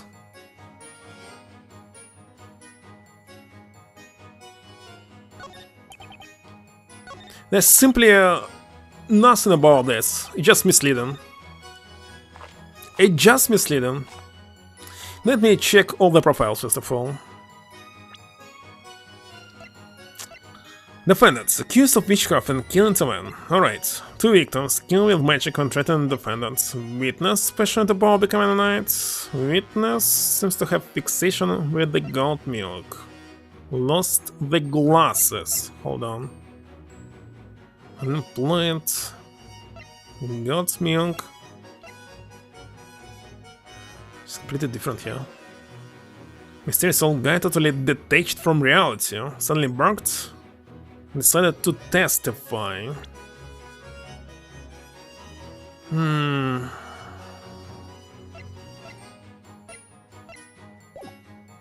know what? That's enough. Let's use the hint, if it's possible. Use a hint coin to narrow down the area. Here's my hint coins. And what? I need to present it?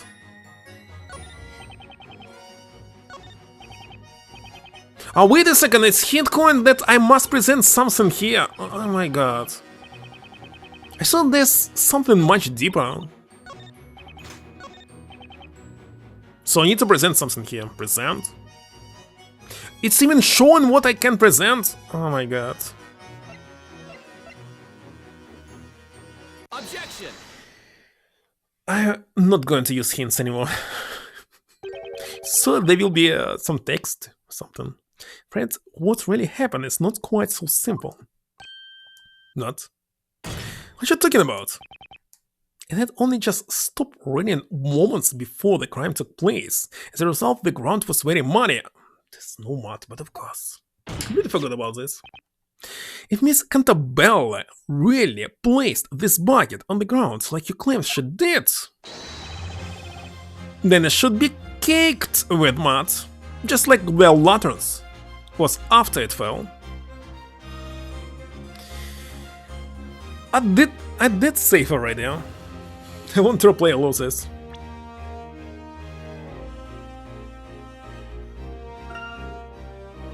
Yeah, 9 minutes ago. Well, that's all for today. Gosh, why I didn't think about it myself? Let's rate some of them. Because it's already too late. Soon it will be 11. It's supposed to already be sleeping like 60 minutes ago. Now, who is online?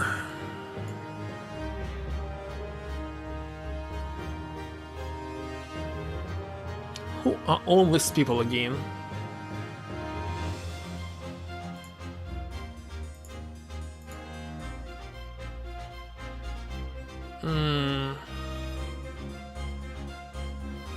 Wait a second, Rich Cats was saying to write this shit and now it's online? Let's question who this, I don't remember them. Dimension dude?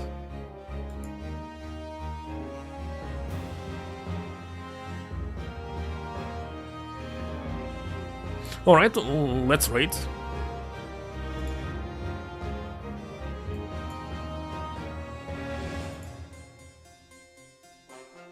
That's it.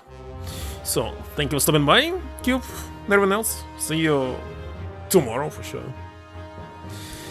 I'm really disappointed what happened with this milk because it's so easy to deduct and I simply fail. Completely forgot about the mod. Bye, good night.